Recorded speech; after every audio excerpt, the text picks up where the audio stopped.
sure there'll be something wrong with it. Here we're good, hopefully. Oh, I need to turn off streamer mode. Yes. Oh, also, let me tweet We are live now, by the way. The link. Okay, hi guys. Hello. We are here. We made it.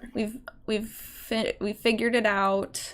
Yes. Yay. As usual. Is sound good? It's looking good on my end. Yes, testing. So we don't know how it actually sounds. Tell us. I know it's always the hard thing with this. I wish I had like I guess I do have my iPad. Like, OBS, it gives you like it should allegedly be telling you what the volume is at, but then like it will show that it's in the red, and then everyone's like, "You're quiet," and I'm like, "How? It's in the red." Yeah. Like that doesn't make any fucking sense. Audio sounds good. Yay! Yay! Let me fix this. Finally. All right. Do you have like a different scene saved for us with like the audio settings? Yeah, I feel like that's a good call. Yeah, I have so many scenes. Let me count my scenes. I have 1, 2, 3, 4, 5, 6, 7, 8, 9, 10, 11, 12, 13, 14, 15. They're equal. God, scenes. What a shocker. Holy, that's going to be me. Yeah. But like you need different things for different stuff. Well, so I have one for my start screen. I have one for if I'm playing a Switch game. I have one for a PC game. One for if I'm just talking on YouTube. One for Japanese lesson. One for if I'm doing art. One if we're doing a watch along. One if we're doing a break. One for the end. We have a collab one for watch along. We have a collab one for just chatting. We have a collab one for playing stuff. Damn. I have a Pornhub setup, and then I also have one for just like testing stuff. And then I have this setup right here. So basically, I'm making her do a lot more work, guys. Actually, it's not that hard. Most of them, it's just like I duplicate the scene and then I change like 2 things. Yeah, that's true. It's like OBS isn't so bad once you do have like at least one setup. And then like you said, you can duplicate, edit from there. I am an idiot and everything got uninstalled on my OBS. So I need to Girl, that's happened to me so many times. Every time I update my fucking computer. Yeah, I'm nervous. It fucks up the whole settings and it's... Yes, the podcast has socials except for Instagram. So we need to talk about that. They hate us. We haven't even posted and they already have like deleted us. We made an account, but like it's already not working. I tried to log into it today because I was like, oh, what's the Instagram? And I like got it onto it and it like kept when I was on it because there's nothing on there because I'm not like I don't have anything followed on that account and nothing's been posted on it. There's not even like a profile picture or anything yet. It's literally just the account name. I wanted to like squat on it. But I logged into it. I switched accounts and like a little white screen kept like popping up and then glitching away every time I try to like load a new page or like edit the profile and then it was like error. And then I'm like, so then I log back into my normal account and then they tell me that I've been logged out because there's suspicious activity. So I log back in, no problem. My normal account's fine. Then I check the email for the account and no emails. No emails. Just a fuck ton of advertisements from Twitter because I also signed up for Twitter, but like nothing. So I don't know what the fuck's up with the Instagram. I don't know. We're going to have to figure something out though. Okay, I have a theory because when I was trying to make the account, I was like, okay, I'm going to make it the same as the Twitter, Provocative Thought. Well, I wanted to have an S, but Twitter has so many characters. The character limit, right. But I got Provocative Thought on Twitter, and I'm pretty fucking proud of that one. Anyway, I tried to get the same one on Instagram, and I think the word thought is blocked. It's definitely blocked, like you can't have an account name with the word thought in it. And I'm wondering if they also didn't like the word provocative. Like they might have also blocked that word. And or they realized that the 0 in the thought meant that it meant thought. Like one of those. But I haven't gotten any notifications. Like, okay, I have a thought what we could... Like, agent provocateur is a thing. Like, that should be fine. It looks like provocative's okay. I think what we're going to have to do is, like... Here, let me send you a screenshot of what I'm thinking. What was that? I scooted out and realized my shorts are extremely short and it looked like I didn't have pants on. But I do, I promise. My thighs, they just eaten them. That's it's your birthday! Happy birthday, T-Man! Happy birthday. Happy birthday. Do you want us to sing for you? We will do it. What is the season? Is it Virgo yet or no? Yes. Is it? Yes, it's Is Virgo. I think. Okay, Wait, cool. Is it, or Taurus? it's or some halfway through Leo? the month, right? Halfway don't through know, the month, it becomes Virgo. Because my boyfriend's birthday is this month, and my birthday is next month. That's right. And we're both Virgos. It's a good I have the same relationship. problem. Yeah, I don't know. I just looked at Provocative. There's tons of accounts with Provocative, so I think it is Thought they're mad at. It must be Thought. So I just sent you a text of an option. It's not like the cleanest looking thing, but we might be able to work with it. So LOL! I don't know. That seems to be our only option. We have to break it That, up. or we could put like a period instead of an O. Oh yeah, that looked cute. Or something. And also like it's like a really small O, you know? Right? Like something. Like Wait, let me see what that looks like if we type it out. I'm just so bummed they like deleted it and didn't even tell like, you. It's not like even telling that's us. offensive. But like it's weird though, because I can still log into it. It just doesn't work. Period looks cute. I didn't follow anyone. I think the period looks cute. I'm down with that. Like I'm wondering if they think I'm a bot because I didn't follow anyone. And I didn't. They should like at least give you a chance, but Instagram's the fucking worst, guys. Like I stand by that statement so hard. Honestly, I hate it because I get awful. like literally the most interaction on there now. I know, yeah, you do super well on there. I get way too much kinda... interaction on there for how much I fucking post and the amount of effort that I put into that fucking platform. Zero effort. I post Don't once question a week. it. I post Don't once a question week, it. and everyone there is like, "Do you speak Spanish? Are you Spanish?" And I'm just like, "What is happening?" That's so great. I was like, "Yes, hola, cómo estás?" Wait, what was that? Sorry. Instagram's going for a censorship type approach where they stop people from saying anything that Instagram doesn't like. No, they actually, in their terms of service Same or whatever with that's TikTok. called, they straight up said, like, you can't have any sexual suggestive posing. And I'm like, That's what not does even that true. even mean? Like, That's also, not that true. isn't true, right? Like, so many people post like that. There's a model I follow, and she posts, I don't know, I think she's trans, but she has titties. Yeah. Like, full-on titties, and they look real as fuck. Like, they're very nice titties. This is They why look I follow her. Anyway, she posts them all the time, and the only thing she does is blurs the nip. Mm-hmm. She just blurs the nip, but like it's full titty. That's so annoying. It's full titty. It's basically uncensored. Like the only thing that's censored is the pink part of the nipple. Like, and it's like 2 pixels, but it's nothing. Like For our cookies? Wait, what cookies? But thank you. Cookies. I don't know. Good question. I'm like, does cookies with a K mean something that I'm not? I don't know. I thought like you would know because is that a drug I definitely don't feels know. like a drug reference. Probably. Like candy. You know, it feels like it's talking about Molly. Does he want why do I feel like it's Molly? I don't know, for our cookies. Or like Coke maybe? Right. Or like I would believe Coke maybe? over Molly. Like Zans. We're boring though. We don't do any of that. Yeah. In this life that's not anyway. True. I do have Valium, but that's Oh, yeah. No, Xanax, Klonopin, that's one thing. Yeah, but yeah. Except Molly, Xanax kind of fucks me up. Like I don't fuck well with that stuff. Xanax and Klonopin, like they agree very well with me. Thankfully. Yeah, I know. Yeah, they really just work quite well. They like do what they're supposed to do. We're like opposites though. Our drugs, how we they have work with us really- are opposite. It's weird. And I hate that because we're so similar in like Except for every acid, other right? way. You liked acid. Except for those chocolate cookie. Oh, he means real cookies. Oh, okay. real cookies? Okay, that's sweet. Oh. I had cookies Cute. the other day. Oh my I like god, the cookies. stream just did something crazy for me. Is it just What? me? Oh, Huh. I don't even know. Can I clip it? That was wild. What just happened? It like looked like fuck, how do I even describe this? Like, you know, if you put like a VHS tape in and it's like that blurry screen, it just did that for like a few seconds. What the fuck? Yeah, I don't know. Let me see if I can find it. That was crazy. Oh, whatever. I don't care. I swear it did it. I swear. Oh yes, the pops, they do need that. Oh. They do You had need a that. stressful And I time with the alarm testing is the worst for animals. I feel so bad for them. Do you want tiny snuffies? Oh, puppy. There you go, Maples. Oh, I got it right at your tummy. Perfect shot. I need to look.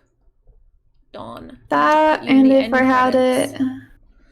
Okay, I think I missed something. Today, guys, we are, we're gonna do Am I the Asshole posts. Yes, because we had so much fun with that. Fun. This time, I found ones in a theme, though. They're all about mother-in-laws. Oh, okay. I thought my sister's like on some subreddit. I forget. It's something with mother-in-law specifically, but I thought that's what you're talking about. But this makes more sense. No, yeah, but yes. So it's Am I the Assholes that specifically have to do with mother-in-laws? Because okay, cool. We all know how fucking nightmarish of a situation that is. For some ungodly reason, why are mother-in-laws always just like that? You know? Why are they like that? Let's ponder. For what reason? I don't know. There's no reason for them to be the way that they are sometimes. Like, bro, some of these stories are just... Anyway, all right. Do you have the list that I sent you? I do have the list. Okay. Yes. Now Should I start? Yeah, do you want to start with the checking sugar levels one? Taking advantage of while I feel good. In case you guys didn't know, I've had a weird vertigo dizzy day. So far, I'm okay right now, but like if I dip out, I will take over. It comes and goes. Yeah, but hopefully it's good. Okay. Season 1, episode 1 of Provocative Thots podcast. Here we go. Hey, this is like our pilot, our test round. This is definitely the test. This is yes. This is session 0 for the podcast. Yes. I like it though. I didn't know you were working on all the little graphics. It looks I've so started cute. Coming up with a logo, by the way. I'm torn between us having a peach or an upside down heart that looks like a butt. Ooh. Yeah, I'll send both of the photos to you fuck, that's tough. You can decide, because they both look really good. We'll see. I feel like being protective of your kid is great and one thing, but like, what if they're with someone really great? You don't want to scare them off with your crazy behavior, like, you you're know? An adult at a certain point, you have to let go. Yeah, right. Unless like the other person's doing something really bad, like, okay, of course, step in. That's just decent humanness right there. But like, I don't know. Let's see. I'm excited about this. Okay. So, am I the asshole? Mother-in-law refuses to check baby's sugar levels. Am I the asshole for not letting her babysit? Here we go. Probably not. Do not use on other social media sites or forums. I don't know what. Okay. I think they mean just don't repost it. Okay. I was like, what? I've never had a good relationship with my mother-in-law. She even tried to talk my husband out of marrying me on our wedding day. Ooh, rude. Me and my husband have been together 9 years and keep mother-in-law at arm's length. I would never stop her from having a relationship with her grandchild. I'd hoped she would treat me like part of her family, but that has never happened. Around 9 months, I found our baby in the cot, blue and floppy. The paramedic and hospital staff were brilliant. Our son had suffered from a hypoglycemia episode. Most of the episodes happened in the morning, and we monitored his blood sugar levels with a glucose monitoring system morning and night. This involved pricking his heel with a tiny needle and measuring his glucose levels through a drop of blood. If he was low, we managed him with food or glucose gel. Mother-in-law was desperate. What was that? Dickhead. With the $100. Oh, wow. God damn.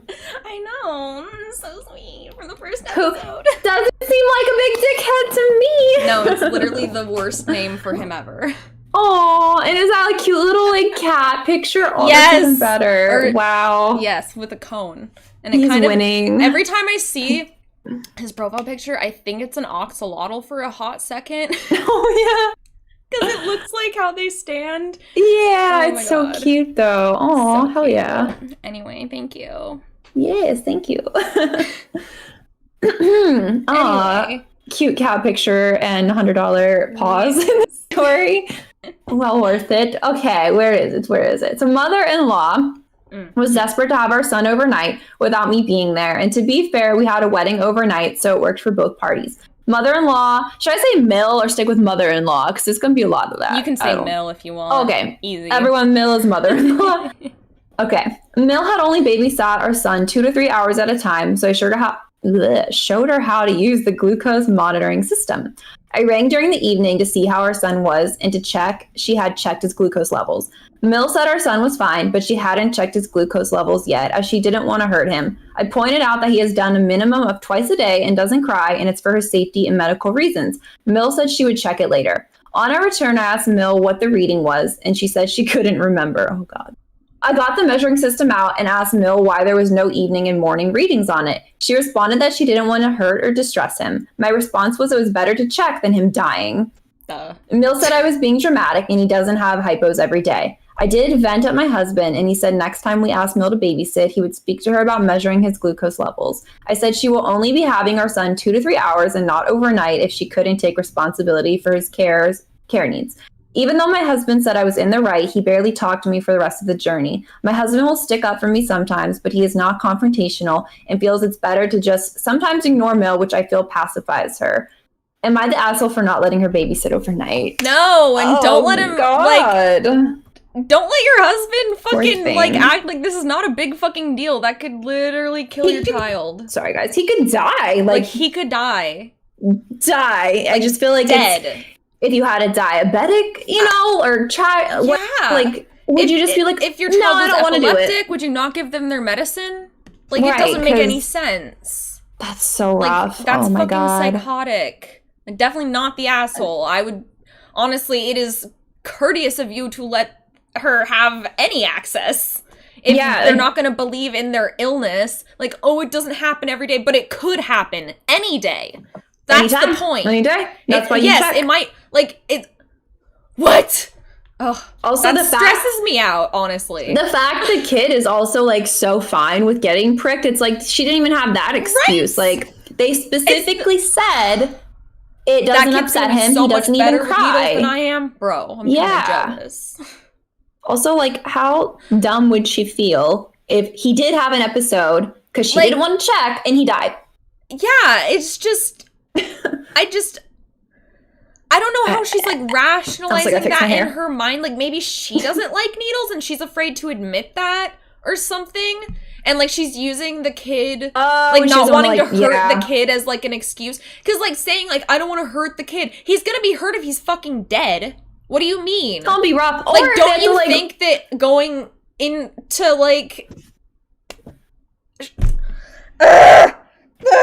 it's truly baffling. I don't understand the logic there. Dawn! Damn! What the heck? Dawn, what the heck, guys? Dickhead, what is up with these D's? What the heck? The D's are killing it tonight. The D's are the biggest D energy. Damn. I think I'm funny. Damn. Yeah, you are funny. You are. That's why you're getting all these tips. The number one reason for divorce is marriage. This is true. This is true. That should not be as funny as it is. I kind of like it. I kind of like it a lot. But I'm also sussed out. Let's talk about the husband. I'm sussed out that the husband is not more freaked out about the mom's reaction to this. Let's see. I want to look at these replies a little bit. Yeah.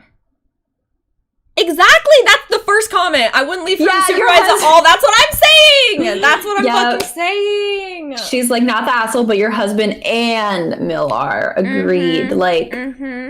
Does he not get the kid could die also? I don't get it. That's what I'm saying. I don't get it. Double D. At that point, I go into mama bear mode. Yeah. No. You don't even like kids. Why don't Yeah, exactly. Well, I don't have kids. But that's fucked. I don't like a lot of kids, but usually it's their parents' fault. Okay. I'm gonna let the pups out because they're being fucking Ooh! All right. I will keep up with chat. I want to know, so somebody in the reply said, all I can think of is that the story of the coconut allergy grandma twin story. There are so many worse ways for the story to end than an upset grandmother. Okay, so edit. For those, okay. So somebody replied and said, all I can think of is that story of the coconut allergy grandma twin story. There's so many worse ways for this story to end than an upset grandmother. Edit. For those unfamiliar, a summary of that very sad story is shared in summary down thread as the OP has asked that it not circulate in full anymore. That sounds so bad, whatever that is. Sorry, I'm still having my milk tea, but that's fucked. Whatever the heck, the coconut, I don't want to know. I don't want to know. It sounds Last thing bad. I heard of coconuts was fucking Coconut Kitty, that weird bitch who's like 40 and pretending to be 12. Can we talk about her one day on this podcast? So bad, guys. God. Dude, it's fucking really bad. Do you know? If you don't know. Do you know Kiwi? Small? Yes. Like, yes. Yeah. Mm-hmm, okay. Mm-hmm. She posted something about fucking Coconut Kitty, calling her out, and I was like, yes, bitch. Get her, fuck her up. I like love that when girl. people call her out. It's so weird. And then everyone's just like, wait, what the fuck? And then it's like, yeah. Oh, and then they told me how it happens. Because, okay, so she has an app called Face App, which I've never fucking used before. But, they were like, yeah, that's how she's making her photos look that way. And so I downloaded it, and there's like a filter on there that's like, it says child. And it's so creepy. I used it on myself, and I look like, you know, in Twilight, Renesmee? Yes! That's what I fucking look like! I'm terrified! Oh, that's creepy as fuck. So she uses that uncanny. to sell her porn. Yeah, which is so fucking weird. Makes sense. Sounds appropriate. What the fuck, bro? No. Sounds appropriate. Also, yeah, when did you get this milk tea? It looks fresh. Like, it just came out of nowhere. My boyfriend dropped it off. Oh, bless him. I need to move there. I might go get another one of these after, like, a couple more stories, because I need it. But yeah, this is crazy. Let me see if there's any other good. Also, Chris, I'm sorry. I think I missed your like one comment. Oh shit. Any other type of money? I don't know what they're talking about. Okay. And if you send any other type of money, is it also what? I know. I was like, oh yes, something. We will get the money if you send it. We will get it. Yes. Yeah, I'm not seeing any other. Oh god, I found the others. Oh god, I found the story. Okay, I'm gonna read this, but I don't want. See, that's what I was thinking. D&D, like I was like, I feel like she has to be using Photoshop or something like that, or like she's like face swapping with her daughter for the pictures. Mm-hmm. But no, I think it's actually that baby filter because it's creepy as shit. But. You know what I don't get? Kiwi said or it was Kiwi or another girl that was responding. Someone said they use them on her older photos. They use that filter and it looks like her new photos. Huh. That's what I was Which is so funny. I get it, because like I think we talked about this when we went off about her the one day. We were talking on the phone, but like she has a great body. She's really so attractive. Pretty. Like, bitch. Okay, I'm confused you don't too. Even have because any reason. Like, good, you get this too. Like, okay, yeah, people think that the like, 18, like, blah, blah, blah. Like, that's the biggest mark. No, bitch, MILFs. MILFs. Yeah, 100%. I can't wait till I look old enough to be a goddamn MILF. Are you kidding me? Do you know how much money? Do you know? Yeah. Like. It's a lot. It's a lot. Yes, That's my like, son. I can't wait. Exactly, anyway. And not the saying if she wasn't, conventionally hot, that would like warrant her using the baby filter. It's just kind of like the cherry on top. Like, girl, what the fuck? It's like there's no reason. And she was famous literally on MSC. She was famous already for being like a sex object. So why would you need to be an even creepier? I'm so confused by it. What the fuck? Oh, I found the coconut story and it is very disturbing. No, what is it? It's bad. Do you want me to read it? Mm-hmm. Okay, so summary. We can OP had twin girls. I'm laughing to cope. OP had twin girls, and one of them had a serious coconut allergy. Her mother wanted to babysit the girls, and despite knowing the allergy, she applied coconut oil to the daughter's head and left it in there overnight. And when they had checked on her, she was already dead from going into anaphylaxis. And yeah, that is my worst fucking nightmare. It gets worse. The grandma went away with no jail or consequences except being divorced and her whole family cutting off contact. Like, if you know that literally could kill her and you put it on, like, how is there no jail? I am... Wow. Not even arrested. How? Okay. Wow. But yeah, this is definitely the same energy. Yes. You can't just, like, that is medical abuse. Yeah, right. Like, that's literally the definition of medical abuse. You know someone has a fucking condition and you refuse to give them their medicine. It's abuse. Like, that is abuse. Like, what the fuck? I don't get it. There's she had a high MSC ranking. Anyway. I love how we have, like, this having two conversations. The blood sugar and then MFC. Yeah, it's great. It's great, guys. Oh, that's my God. What we love. But, like, love to see it. But yeah, it dude, makes no as sense. someone who has almost died from fucking anaphylactic shock, that is the worst way to die. Well, that's a lie, probably. But as far as ones I've experienced, that shit sucked. That shit sucked. Like... Oh God, I just read a horrible thing on OnlyFans advice. Sorry, but that's also like, oh, that's this could be, we should fucking am I the asshole? This could 100% be one. Let me next just, time we should do an episode about OnlyFans stuff. Okay, let me copy this. I'll start like a note. Find TikToks of people promoting their OnlyFans and shit. Yeah, and well, not their OnlyFans, but promoting their fucking referral link. You know what I mean? Oh my God, yeah. So nonstop. Nauseous. Okay, you're next. You're up. Okay, all right. The next story. This one I titled "Unfit Mom Because Bad Songs." Oh God. The actual title is "Mother-in-law called me an unfit mother for singing vulgar songs to my son," which I'm very curious about this one. Did he have like a summary? If he's the asshole or not, like, was there a decision? It says not the asshole. Okay. So just curious. Okay. Which, I mean, like, this sounds like maybe like a boomer type of a reaction to like music. So yeah, might be more lighthearted. Okay. Yeah, this one seems more lighthearted. Okay, so mother-in-law moved in with us early this year because she lost her job. Oh boy, that's too much. That's too much. Guys. She complains about everything I do with my son and always implies that I'm not being a good mother to her grandson. I would lose my mind. Oh my God. Like, you can't live here, lady. Like, get out of my face. Don't tell me how to fucking parent in my own house when I'm helping you, you dumb cunt. Anyway. Right. My son has reached the socialization stage where he laughs and smiles at random things. Oh, so he's a little boy. Okay. His laughter warms my heart, and I've basically turned into a comedian. Oh, that's so fucking cute. Yeah, I recently discovered that performing hip-hop in funny voices and funny dances makes him laugh a lot. Cute. My parents, okay, first of all, my parents played fucking NWA when I was a small child.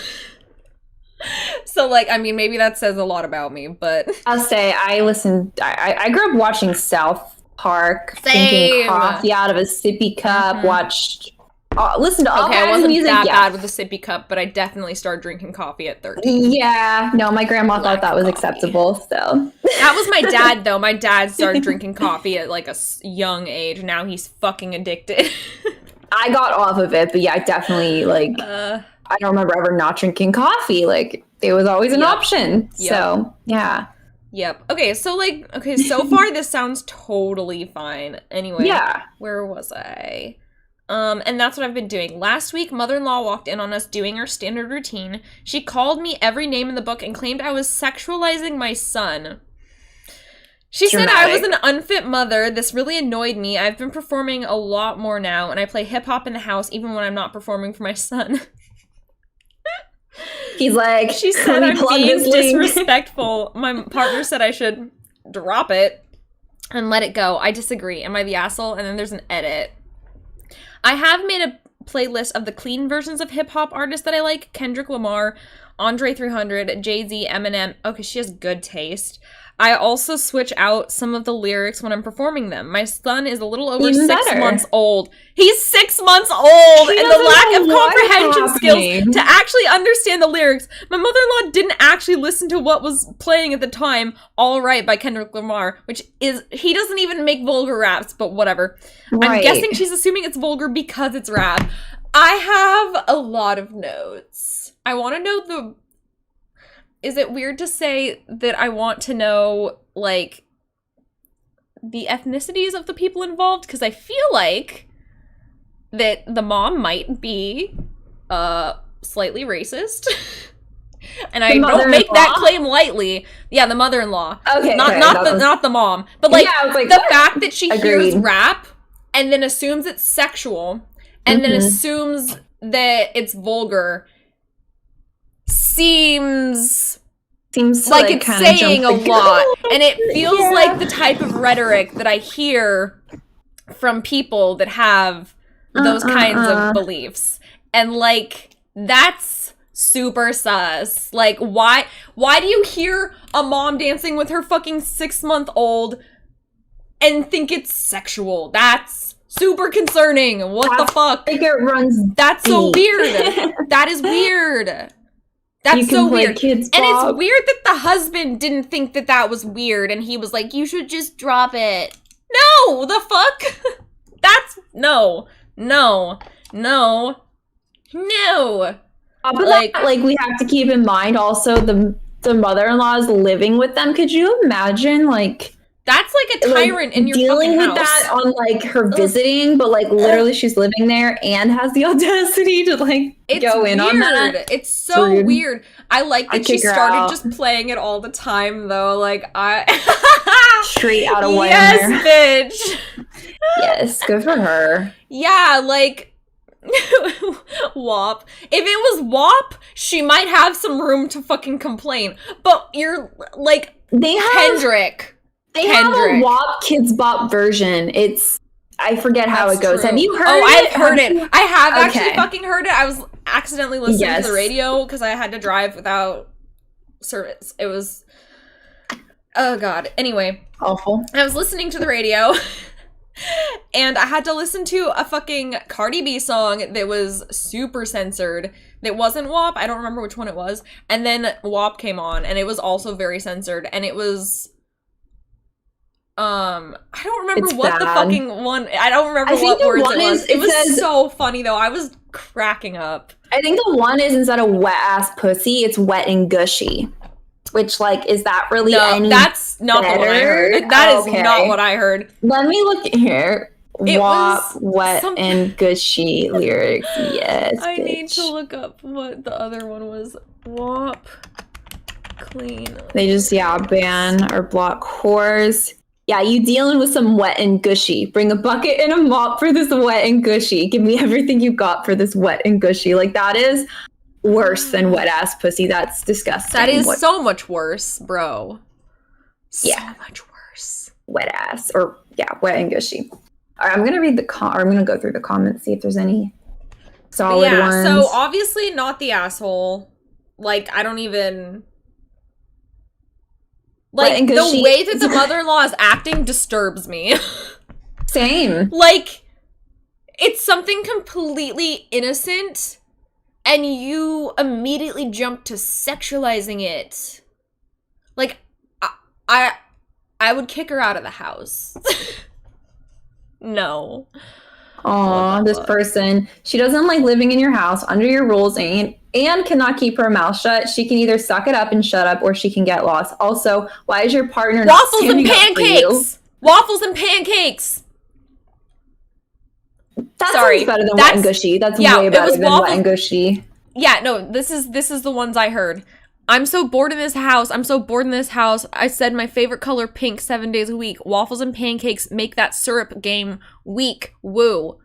Yeah. I'm looking it up. Waffles and pancakes. Yeah, I'm loving some waffles and pancakes. Bring a fork and a knife for these waffles and pancakes. Give me everything you got for these waffles and pancakes. Eat it up, love it all. Extra large and sweet. And extra sweet. Put this pancake right in your face. Yeah, these waffles just can't be beat. Eat on up. I want to dine. I drink some orange juice while it's inside. Put in my mouth. Look in my eyes. The syrup is wet. Come take a dive. Tie me up with your calls. Let's go out. I'll wear a pay for it all. What does that even fucking mean? What does that mean? Okay, I want you to park that big bacon right in my mouth.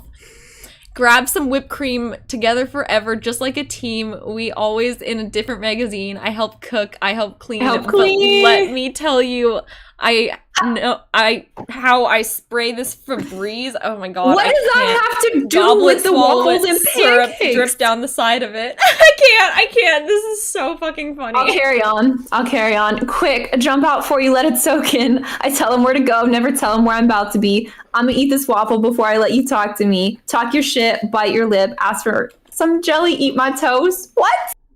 Ask for some jelly, eat my toast. That did not provocative. Go. You really ain't never gonna ask them for a thing. They already made their mind up when they came. Now get your boots and your Coke for these waffles and pancakes.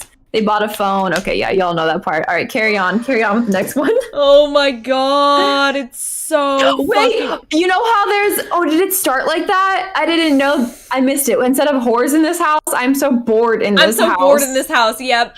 What? That's bad. Damn, this makes me want to listen to the Ben Shapiro version. Yeah, that one's way better than this shit. Okay. So funny, I love it. Yeah, I love listening there's to the really Ben Shapiro version. It's yeah, so I heard that on the radio. Wow.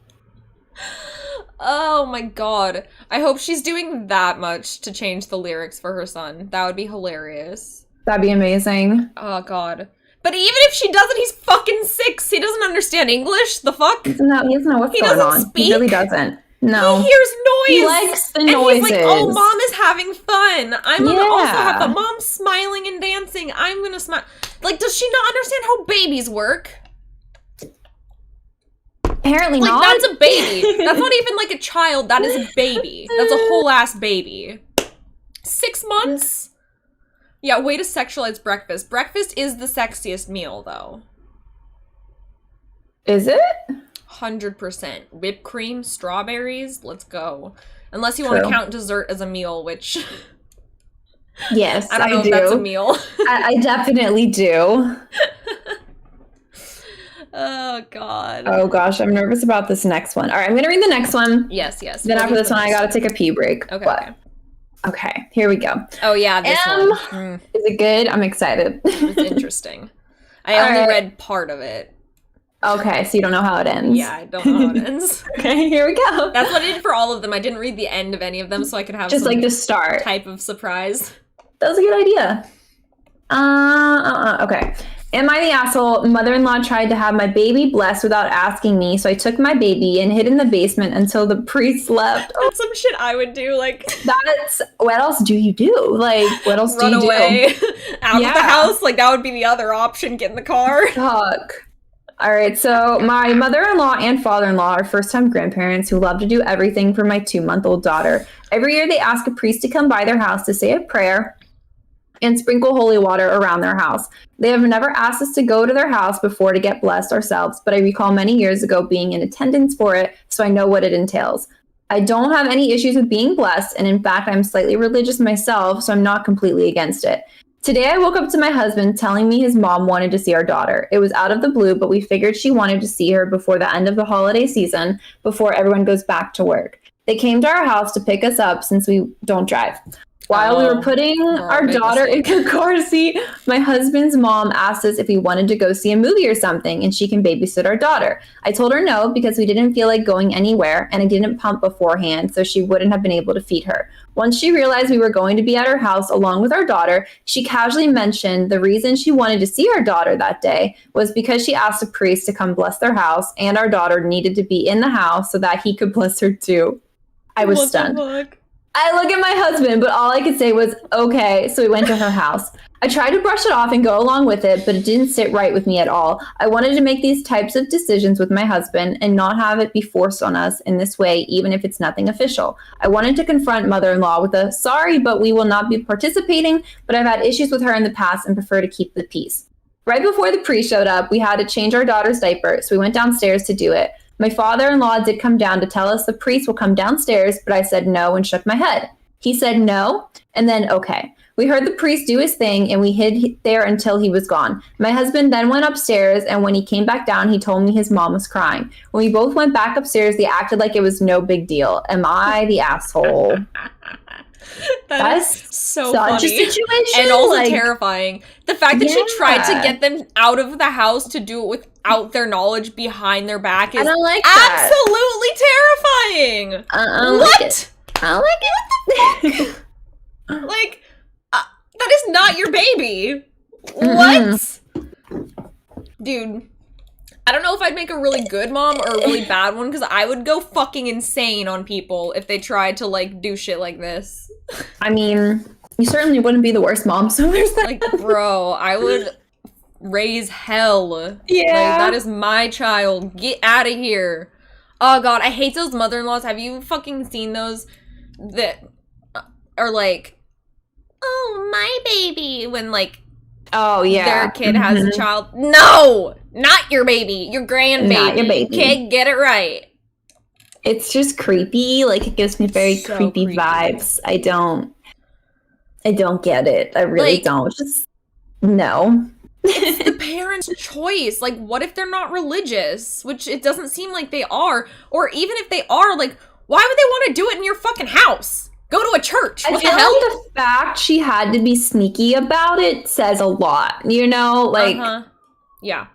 Like, why? If they want to get the baby baptized or whatever, like, have a baptism? Mm-hmm. Like, why would you do it all, like, sus like that in your... Oh, I'm getting the house blessed. No! Go fucking get some, like... Go smudge it. The fuck? What do you mean you're getting the house blessed? That is such bullshit. Is that even a thing that Christians do? Someone fill me in. I'm not Christian. Is that a thing that Christians fucking do?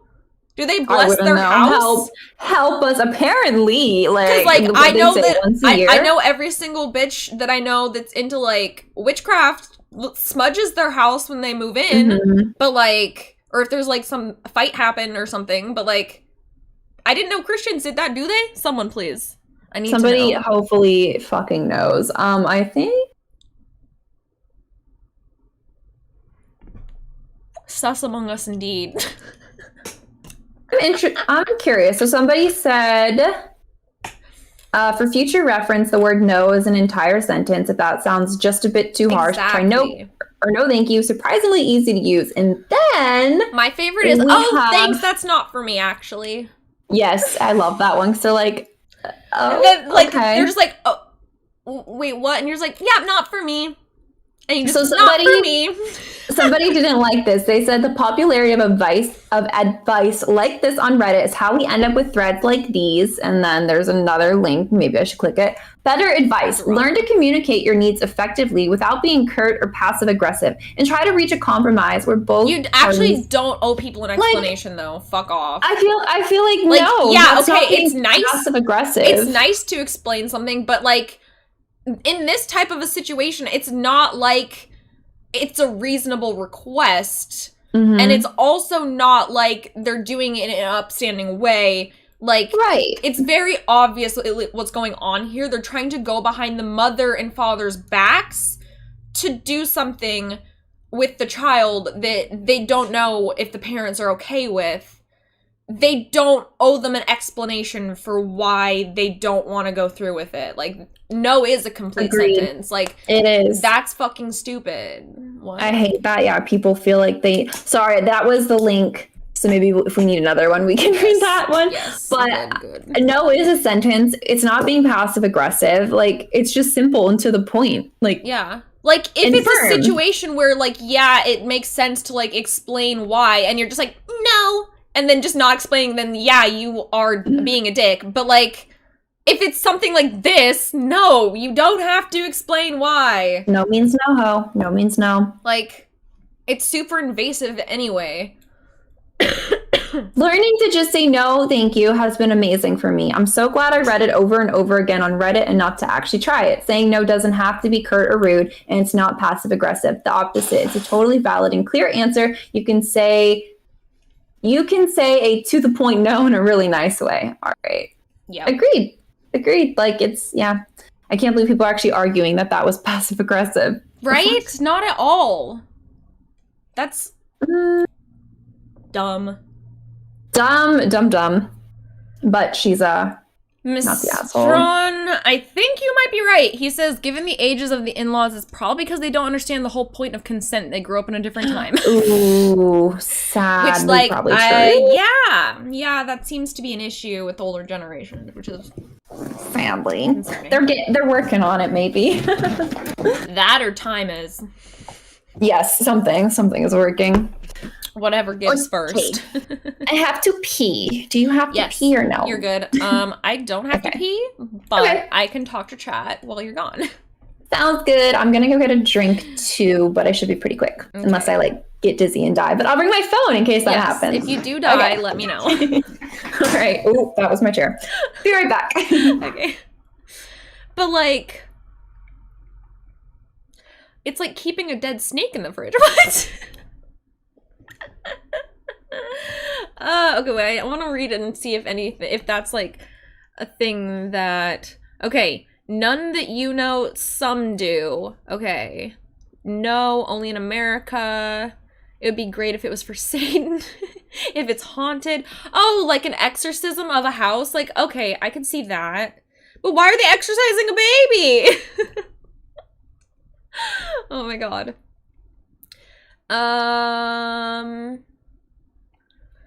There's people that don't believe it's a true baptism if it's not done in a river or a body of water or church. Yeah, that's what I always was told. So that's why I'm like, how, in what way are they blessing the baby? That's why I'm confused. Because, like, I'm, like, super not, like, I'm not religious at all. So, yeah, the most I know about religion is just from hearing it from other people. So I don't know about, like, the birth ceremonies or anything. But, like, when a baby is, Katie's making tea. But, like, when a baby's born, like, there's a baptism. There's a christening, right? I don't know what other ones are. Since they said it's a priest, I'm assuming that they're either Christian or Catholic. Do both of those have priests? See, I don't know shit. Anyway, what the fuck if the baby's possessed? Right, that is a good reason to exercise a baby, I guess. But like, what type of rituals would be performed on a baby without the parents there at a house and not at a church or something? Anyone? I'll wait. Let me read.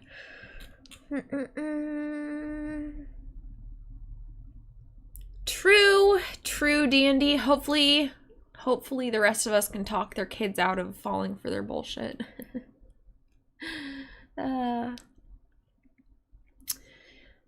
If the house is new, if there's a large fight or actual crime. Yeah, like if there is like some death that occurs in the house, like I could see that making sense. Christenings are for ships.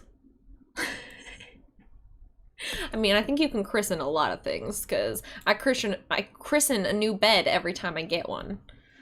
You feel me? Christenings, see, I don't know anything. Circumcision. God, I hope that's not what they were fucking doing without the parents. Oh god, that takes a whole other weird turn if that was it.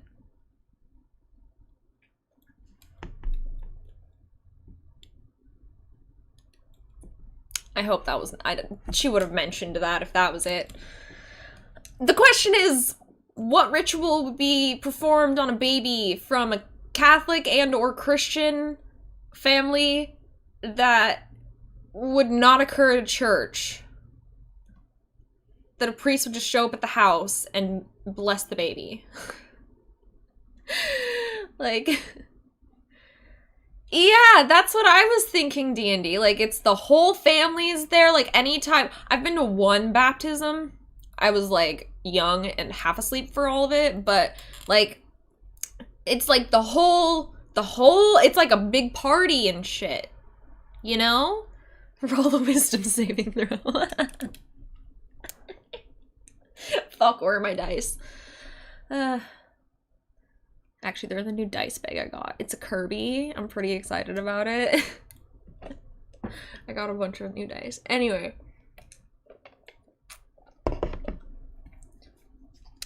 So baptism can be done in that way by some people? Okay. Okay, so some groups are good with that. I feel like that's more of like a casual way to do it though. And if you were more of like a casual practicer of the religion, you would not baptize the baby behind the parent's back, you know? Like, it just seems so weird.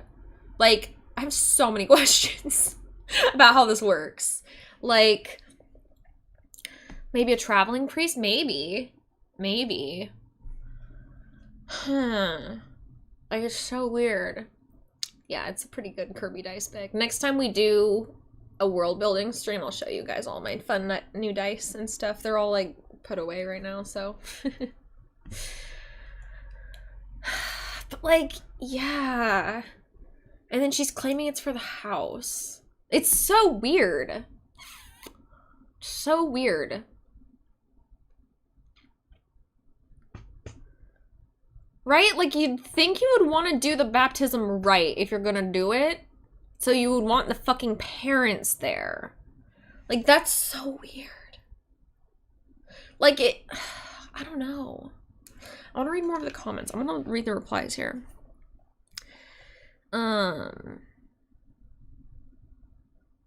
Okay. This was from someone deleted, but they say, not the asshole, but boundaries must be set, otherwise you get a big old pile of ish. And then she says, OP says, thanks, I'm a new mom and our baby is the first grandbaby, so I definitely need to learn how to set boundaries to avoid any more of these types of situations. Which is the one that Katie was reading. Hey. Okay, so we were talking and we were like, what type of fucking blessing could be performed at someone's fucking house? Ooh. Like, is that a baptism? And we were talking and, like, everyone in the comments who is religious was telling me that, like, the whole family's usually there. And, like, I've been to one baptism and it was, like, a party. It was at a church. It was, like, very serious and shit. Not, okay, party's the wrong word. There was a shit ton of people. It was more like a wedding ceremony. And, like, the whole fucking family was there. So, like, it's at someone's house. The parents aren't there. And they're just having a random priest show up. Like, that seems so weird. Low-key want to comment, although this is from however ago, but be like, so, what? Like, I'm going to read through it real quick. Which ritual was that exactly? Was it a baptism? Because... And, grandparents love like, I'm assuming they're Christian and or Catholic just because they said priest. But, like, also, I don't know if other religions also have a...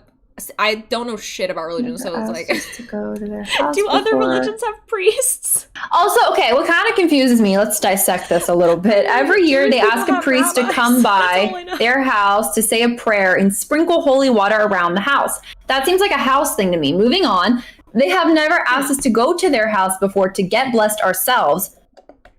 But I recall many years ago being in attendance for it once, so I know what it entails. My question is, she said they have never asked us to go. Most people in the comments also said it's not super common to have your house blessed. Unless, like, a crime or something bad has happened there. That makes sense. That seems like a good reason. Which, like, maybe they had someone die in their house in the past, and so they get it blessed on a regular basis to keep ghosts away. Like, that could happen. Well, maybe the ghost is coming back. Like, it's just not working. they need more holy water. They need the Ghostbusters. Oh my gosh. I am confused. Yeah, what? We don't know if it's a baptism. That's why I'm wondering. That's why I was wondering if there are other rituals that you perform at a birth. Right. Because, like, can I Google? Yeah, Google away, bitch. Reasons? Should I do reasons for a baby seance? No. Christians bless priests. Someone in the comments said circumcision, and that terrified me because, like, that has weird implications, and I really hope that's not it. But I was thinking she would have said something if that's the ceremony, right? Like, also, she would have said something. No. Yeah, that's like a. Like, that's also. Don't you need a doctor to do that? No, priests perform that. Yeah. Stop. No, they do. It's really fucked up. Also, it's a daughter. We're not going to get on that tangent. Oh, it's a daughter. It's a daughter. It's a daughter. Oh, yeah, thank it's God. a daughter. Sorry, it's the child's a daughter. We're safe, guys. Everyone, your penis is fine. Okay, it's saying house blessings are rights intended to protect the inhabitants of a house or apartment from misfortune, whether before moving into it or to have it heal after an occurrence. Many religions have house blessings of one form or another. Now, see, that's what I'm saying. She was saying it was for the house specifically, but this is like her daughter. Exactly. So, how can you do a 2-in-1? Like, is it blessing, Walmart? Let me see. Doing a daughter. That sounds bad. Is this okay. Fucking Amazon doing a daughter. The first result is what's wrong with blessing children in the communion line? That doesn't seem like what I'm trying to find. How to bless your children, the Catholic gentleman. I'm sorry, I'm not okay. I'm dying because you said doing a daughter, and I'm super immature. My bad, okay? Okay. There definitely are female circumcisions. They are, but not in America, bro. Yeah, I was about to say, don't think that it's is in illegal. America. Hopefully we can get the other one to be, I'm not finding literally anything.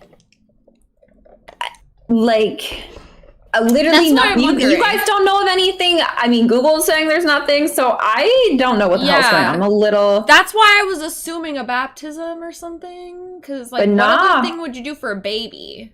Right. But then it's so weird that the parents are there. It's weird that the priest was okay with any of this. Agreed to it, yes. Like, how is the priest not sussed the fuck out by that?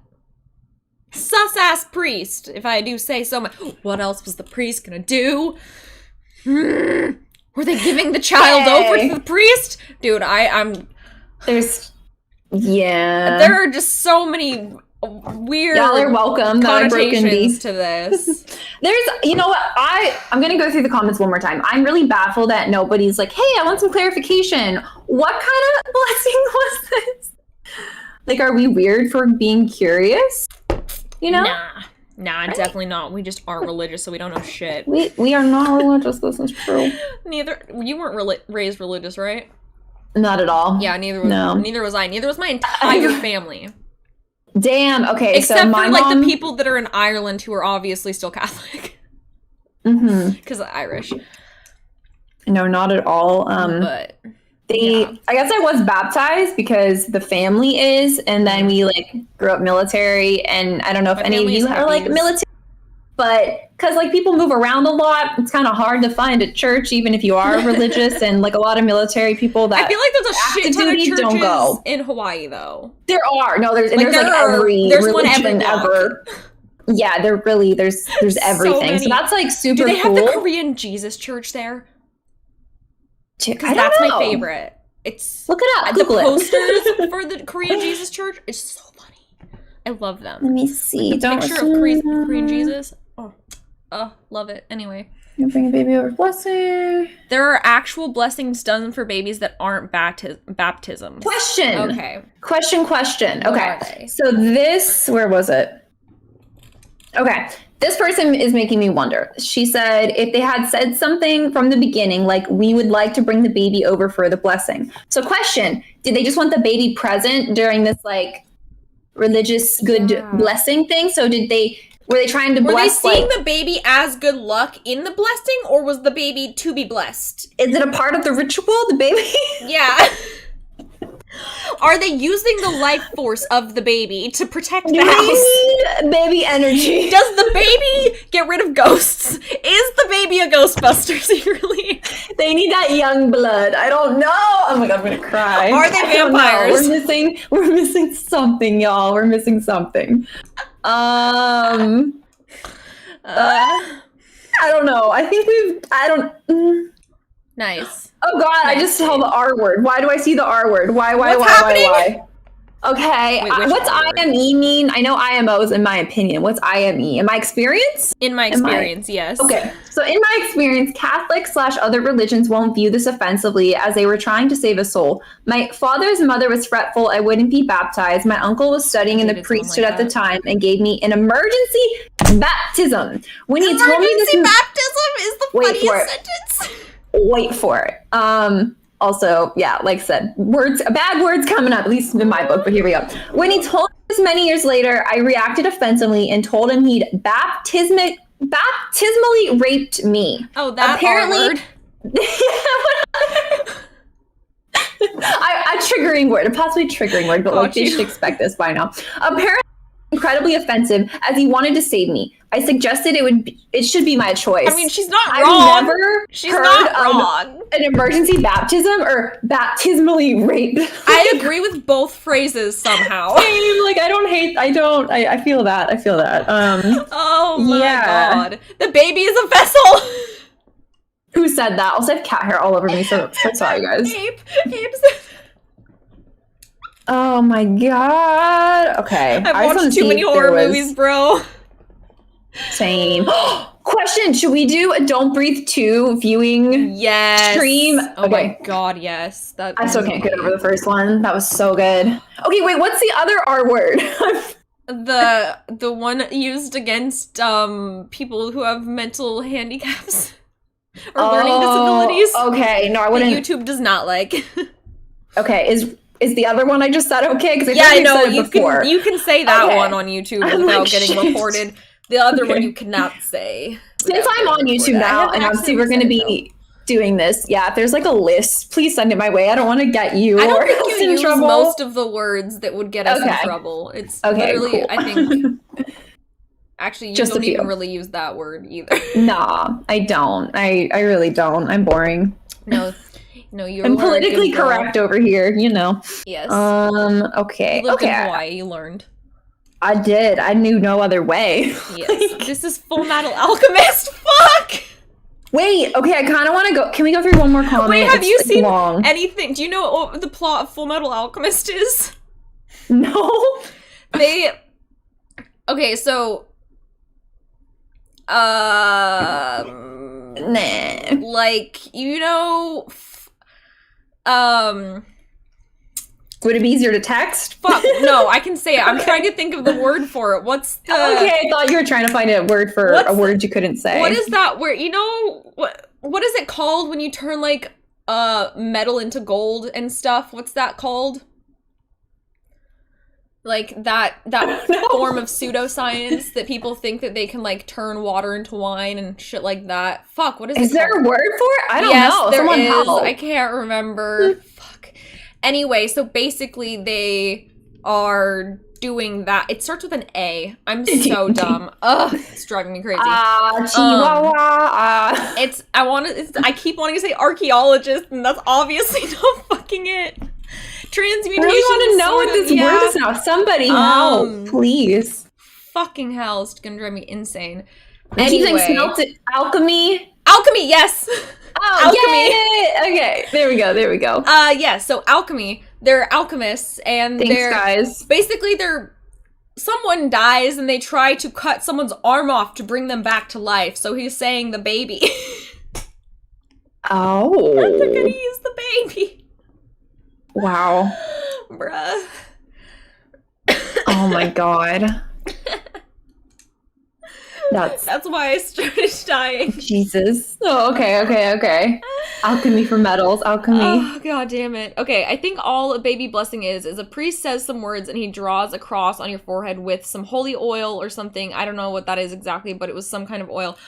Okay, that would make sense. I lost the thing. Oh my god. Thank you guys. I don't know why I couldn't remember the word alchemist for some reason.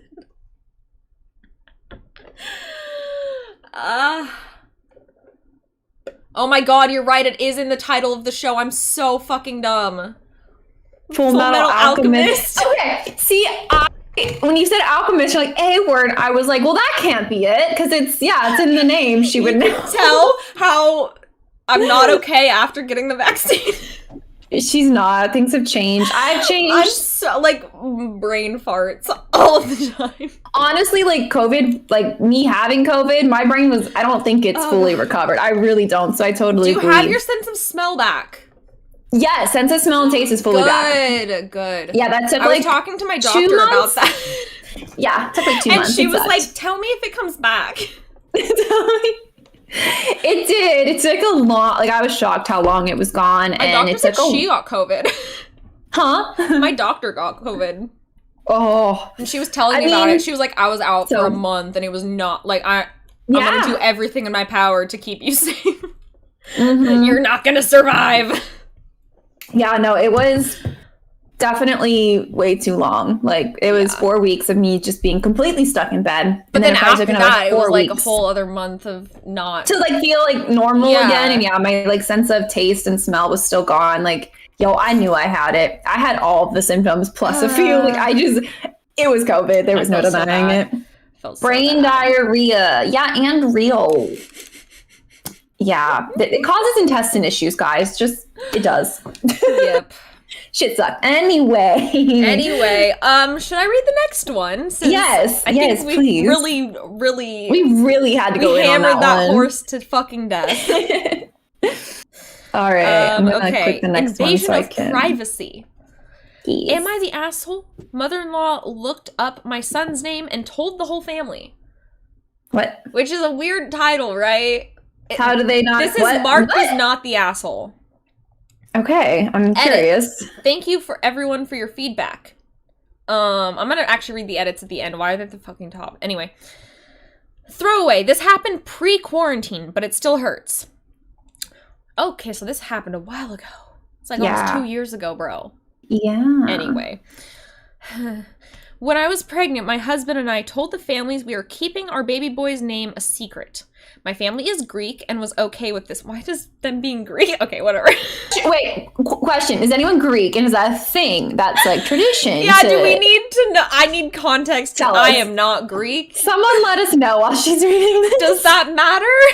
We need to know. Someone who's Greek inform us. It was important enough for her to put it in there. That's so what I feel like there's some anyway, matter. Sorry. Okay. and was okay with this, but my husband's family is a WASP. Oh gosh. And we're a little bummed. So they're like just doing too much. Basically. Yeah. Not seriously upset, just mildly disappointed, especially my mother-in-law.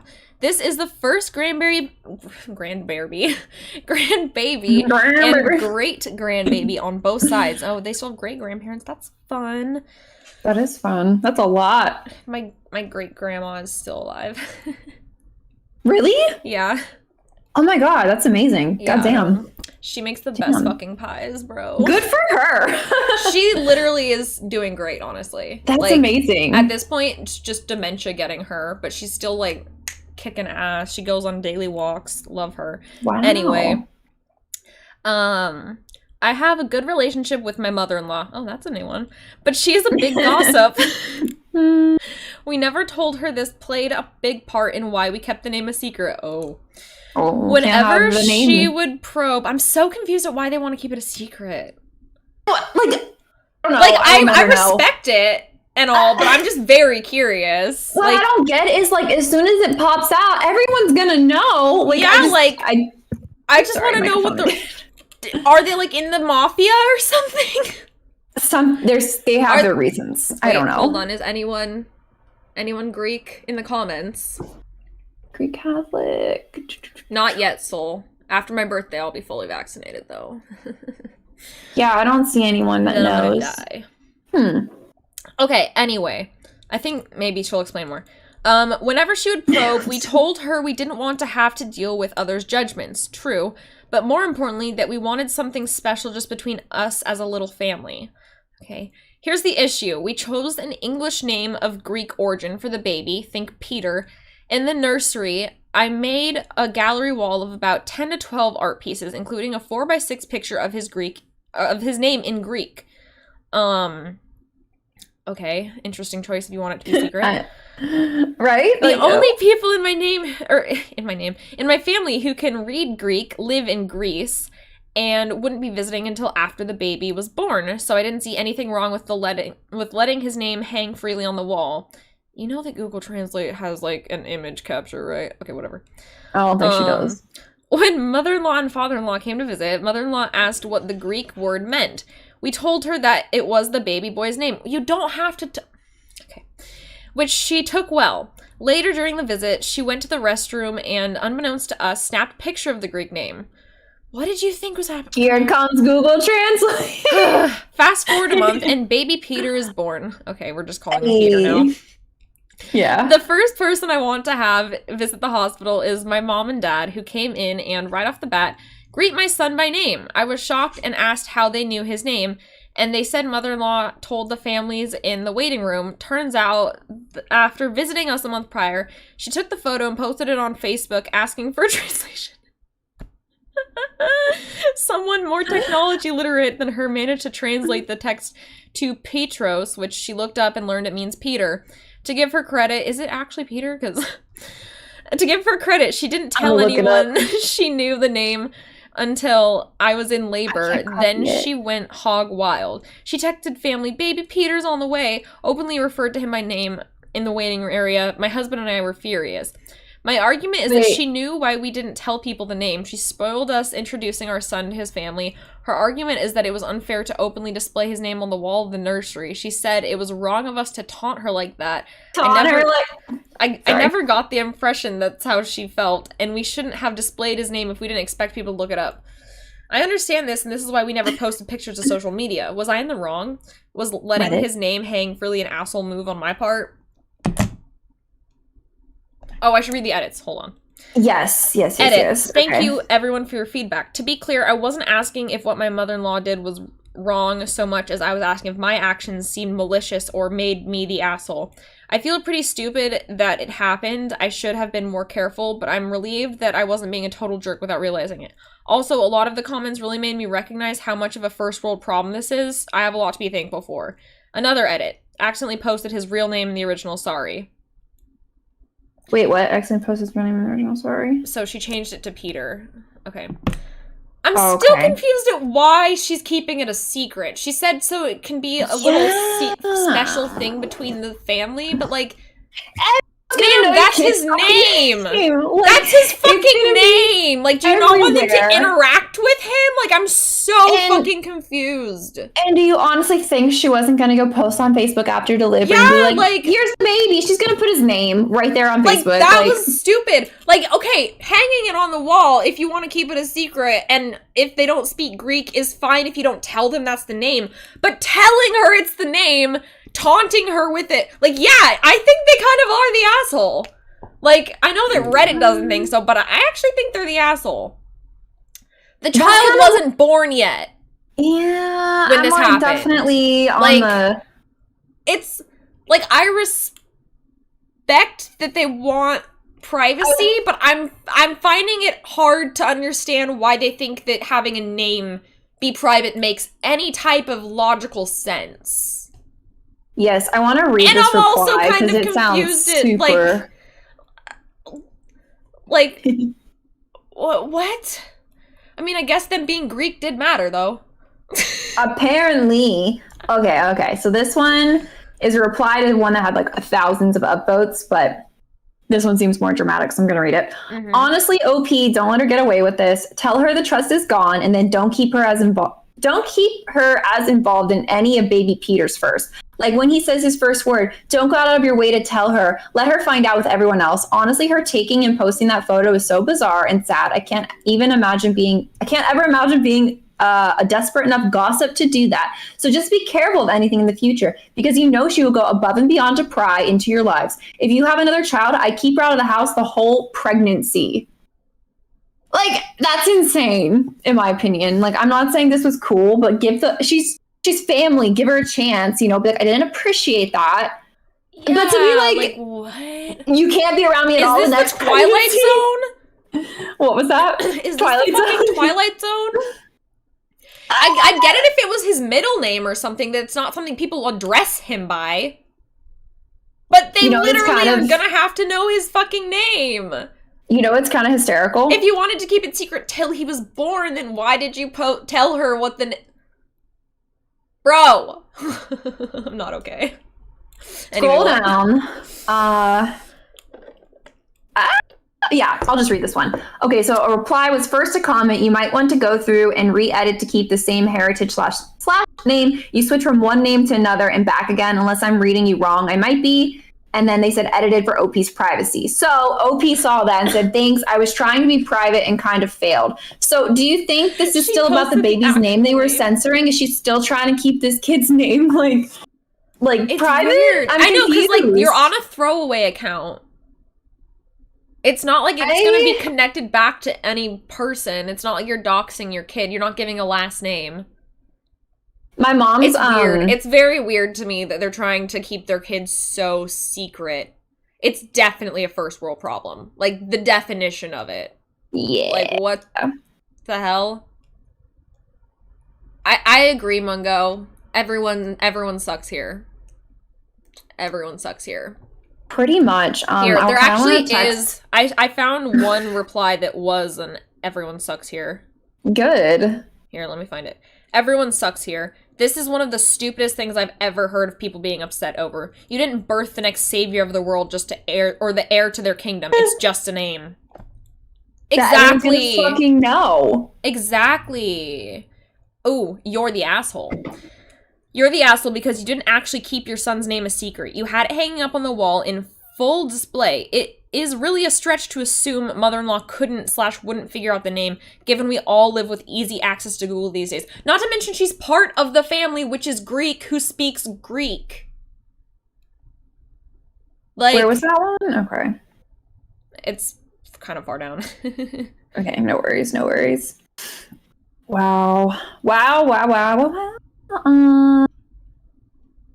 Someone else said OP assumed everyone was as dumb as she is. This is some petty BS. Someone replied, not the asshole, I'm Greek too, and so is my husband. We did the whole naming our kid after their grandfather, and my son's name is also Peter in English, but his Greek name isn't Petros, however you say that. Wasn't cool of her to take away you introducing him to the world. Next time I wouldn't tell anybody. People are so disrespectful. Anyway, I don't care about the rest. I was just like, I guess that's maybe what she's getting at, that it's common in Greek to name after. Maybe that's why she didn't want mother-in-law knowing, because it wasn't I found another everyone sucks here. I think this guy's right. Everyone sucks here. You have every right to keep the name a secret, but you must really believe that your mother-in-law is dumb if she'd told you she was very curious and you showed her the Greek spelling and expect her not to do some research. I mean, really, you're surprised she was able to figure it out? Like, yeah. Okay, the only thing the mother-in-law did that was wrong was post it on Facebook. Like, that's the only thing she did wrong. Like... Does it really matter? ... Everyone sucks here. You just want drama. Exactly. That's what it sounds like. It's especially because she said she has a good relationship with her mother-in-law.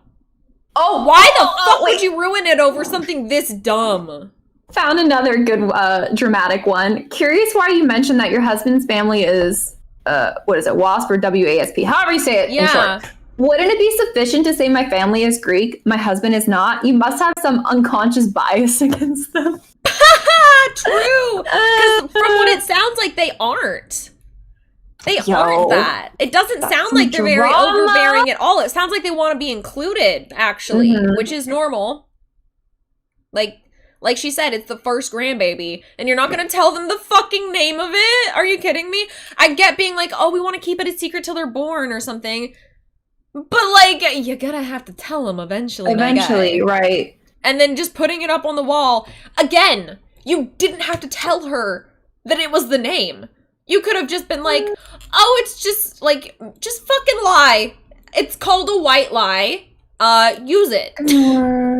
Just like, oh, it just means love or some shit like that. Like, just fucking lie and then be like, oh, sorry, I had to keep it a secret. Like, it actually means this, like, later.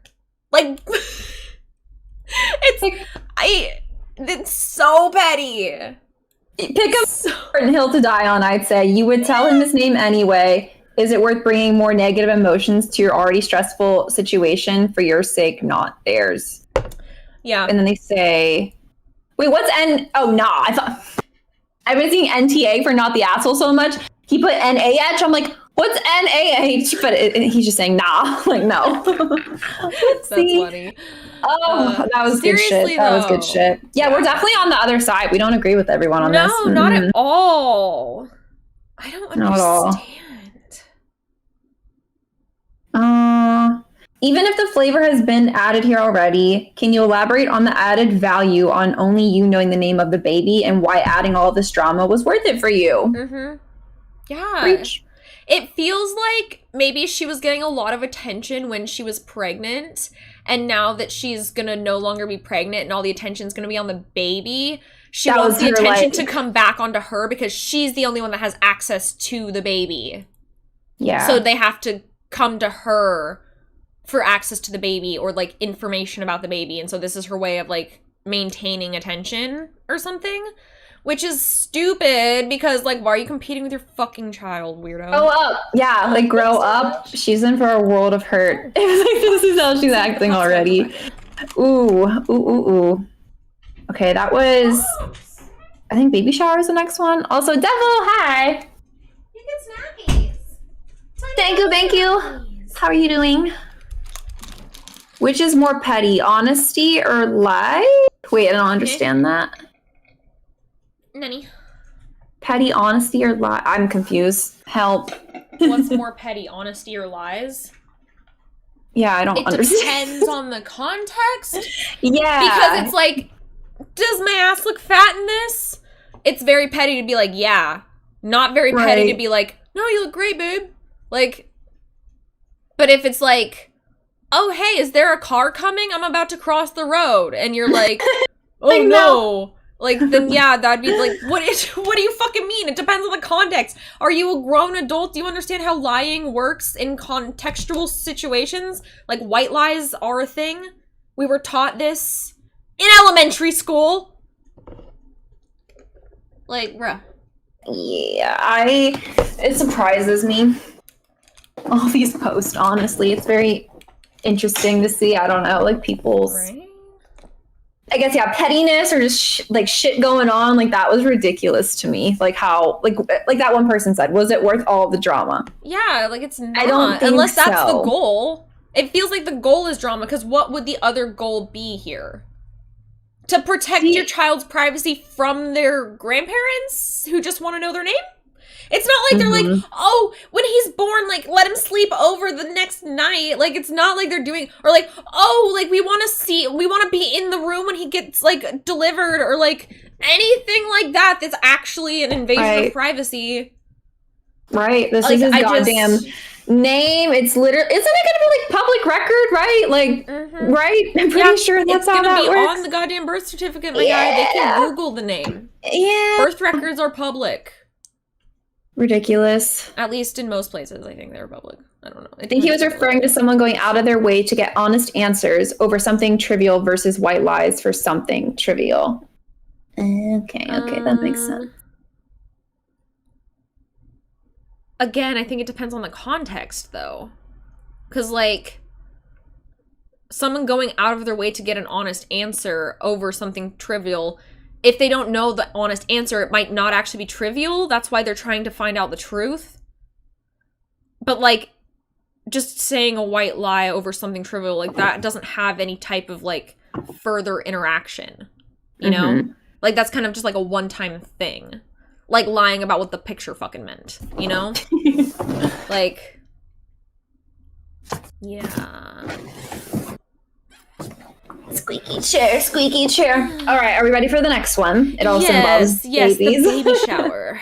Yes, okay. So, the asshole, mother-in-law offers baby shower with specific term. Background. I can't talk today either, by the way. I'm sorry, guys. You're good. Background, I'll start by mentioning that I don't have a great relationship with my mill. Shocking, right? It's not a bad relationship. It's more that we have very different personalities. I'm more of an extrovert, while my mother-in-law is more of an introvert. She can come off as quiet and cold, but I've learned that that is not the case. Even still, she and I will never have a super close relationship, and I think we are both okay with that. All right, so Okay. story. In October 2018, after a year of actively trying, my DH and I found out I was pregnant. What's DH? Domestic husband? Husband? Okay, didn't know that. I have no. That's a complete guess. I have no fucking idea. Does anyone know like DH is something husband? Dominican right? husband. Somebody please Google help. Okay, so a week later husband. We found out it's twins. At Christmas time, my mother-in-law approached me about having a baby shower for me at her house with a small group of her friends and family. I thought that was extremely sweet and nice of her to offer and made a point of letting her know. Well, fast forward a couple weeks and my husband and I are in the middle of setting up the cribs when my mill calls to speak with DH. What is DH? Once this call is over, he husband? Could be, right? Like dad and the husband? Yeah, true. DH. Yeah, I don't know. Okay, we'll figure it out hopefully after this. Maybe that's his initials. No, because my DH. Right. I'm sorry, designated Hitler stop. What? Who said that? Fucking Mistress. Oh my god. Bro. No. No. Dumb husband.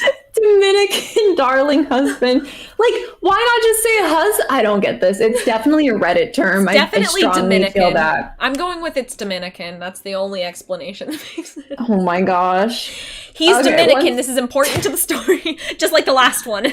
Dickhead, Dill's husband. Daddy. I don't know. It's DH, or I would say maybe. Daddy hung.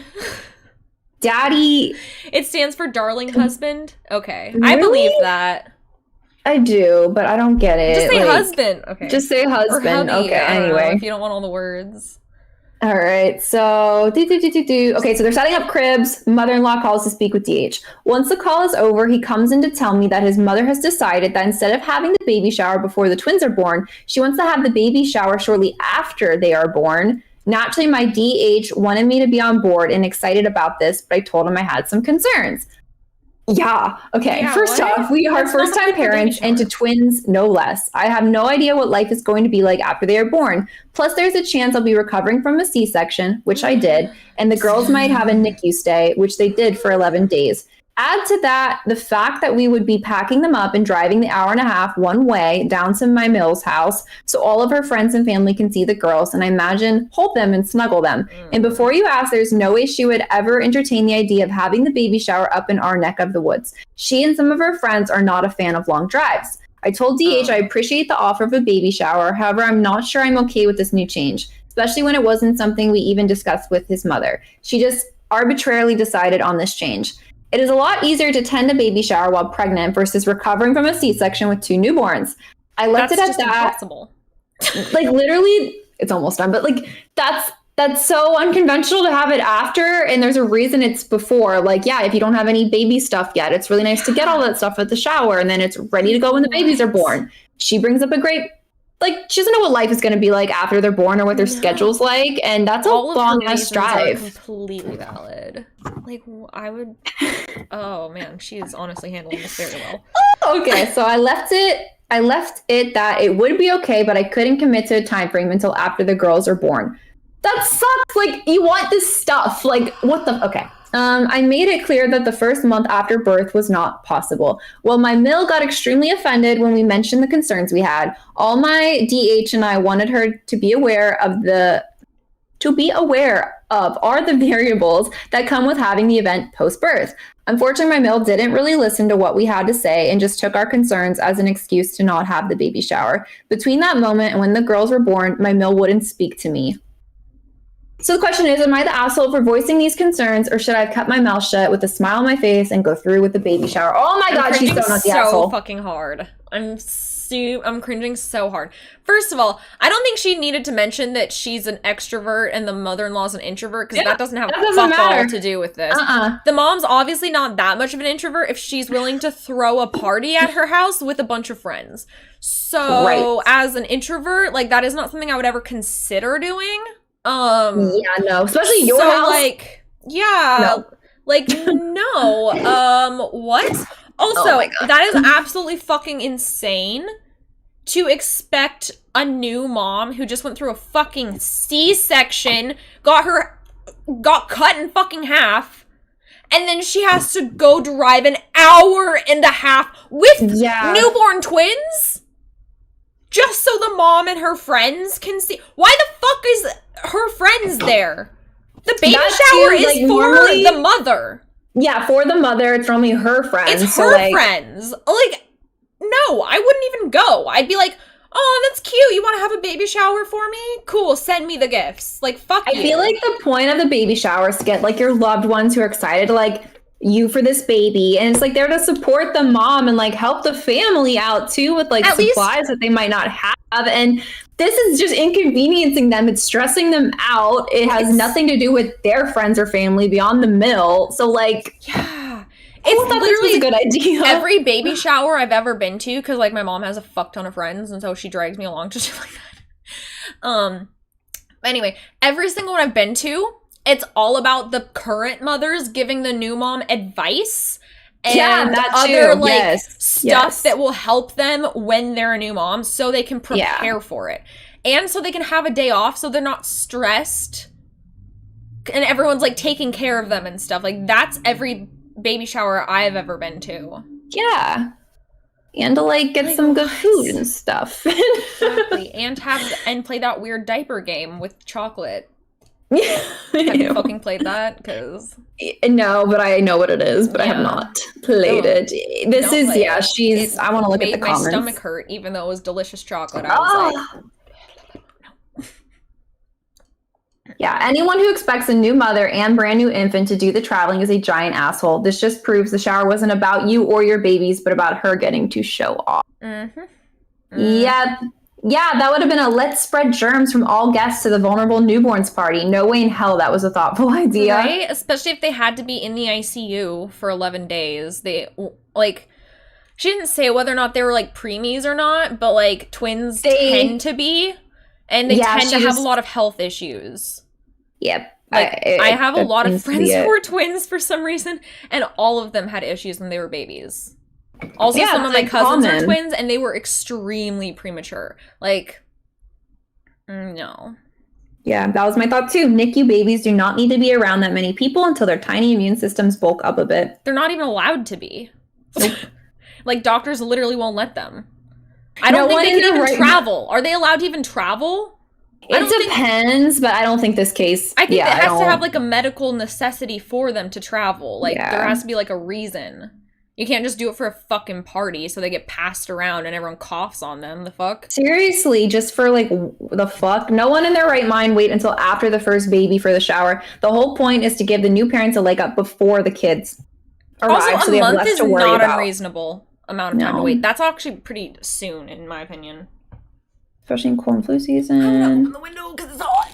Also, the fact this was a year ago, I mean, that would put us at COVID time. So, like, that's even just more, like, the fuck? Fuck, it's not any colder outside. Yes, I don't get it. Okay, you might need to entertain chat. I'm gonna go find a t-shirt because it's hot as shit in here. And I thought it would be colder outside, but it's not. No, go change. I'll just probably go through the comments and we can chat, right, guys? I'll be right back. I want to see. Oh, it's considered.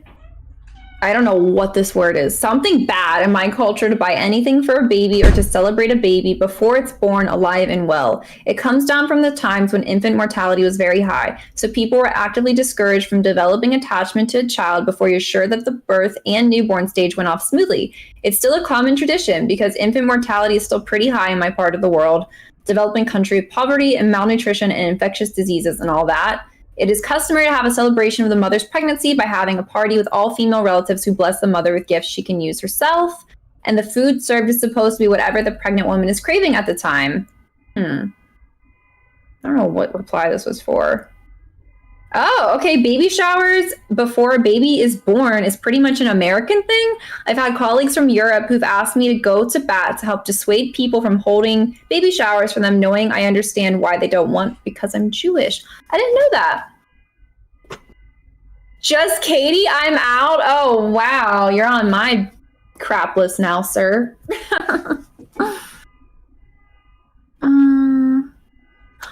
Oh my god! No, I need Indy for this! I'm so sorry, Robert. Oh, I'm gonna be so sad, not the kitty.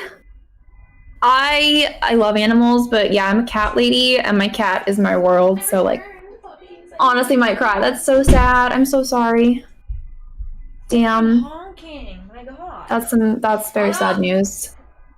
Sorry. Oh, I don't know what you can really do besides, yeah, if we can be a distraction, but I totally get it if not. God damn it, the rest of my apartment is like so much colder than this room. Yes, I have that. This is the hottest room in the house as well for me. Like, I don't know. I know it's like partially like, I don't know for you, but I don't know if it's like the lights and all the electronics I have, but I feel like it's also just a hot ass room. But I think that it's might be both it. for me, because even when it's turned off and I'm filming or something, this room just gets incredibly hot. Also, this was not a good time. So Crash left because it was just me and you weren't here. And then Robert had to put his kitty down. No! And that's not what I needed to see. No! So, don't make me cry, bro. I know, I was like, I'm PMSing too. Like, I really... Dude, same! I'm about to start. Me too. I think we're synced up again. No, we are somehow. Yeah. Oh my god. I'm so sorry. The fact that we get synced up when we're halfway across the country from each other. Wait, not halfway, the entire country. We're like as far as we, like I was closer when I was in Hawaii. Opposite corners of the country. Yes, I knew what you meant. You were closer to me when you were in Hawaii, actually. Which is impressive because that shit's far out there, but that's definitely. To be fair, I'm the closest person to Hawaii, besides Alaska. True. So. Wait, dumb question, but like, isn't LA like more in line with Hawaii, or am I like? Where the fuck is Hawaii? Hold up. Let me look at a map. Either way, I know it's, you're on the West Coast. I'm like, what do I Google map? I'm just Honolulu, Waikiki. Honolulu, Hawaii. Oh, home. I miss you, home. So it is in line with, Mexico? Wow, okay. Oh, interesting. It's like pretty much right in line with Mexico City. Oh, wait, I feel like it just feels that way because of how the air currents are, so it's my plane ride is the shortest. That's what it is. Because it's a short plane ride to Hawaii. It's so short, yeah. It's so nice. I love hopping over to Hawaii. It's literally the best thing ever. Yeah, whenever I used to fly like to the East Coast or whatever from Hawaii, we would always go through LA. And I remember it felt so long. So when I came to visit you in Washington, I was like, oh, this is going to suck. But like, it went so quickly. Nah, it's like a 5-hour plane ride. Yeah, it went really nice. Oh, man. Yeah. Okay. Also, don't be sorry, Robert. No, don't be sorry. No, don't be sorry. We're sorry. Yeah, we're sorry. Meanwhile, my puppy's dying in the back here. Oh, wait, puppy. I don't know. Oh, mine's in the tree, but I don't want to make him more sad, so. We're talking about assholes or not assholes. It's been a pretty good time. Yeah. Also, I have the bladder of, like, a guinea pig. Yeah, I'm gonna go pee real quick. I will talk to the next one. Okay. Meanwhile, I've had this whole tea.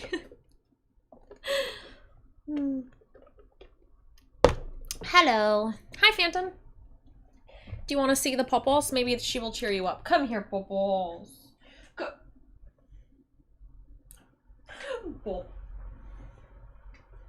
This little bitch. My posture right now.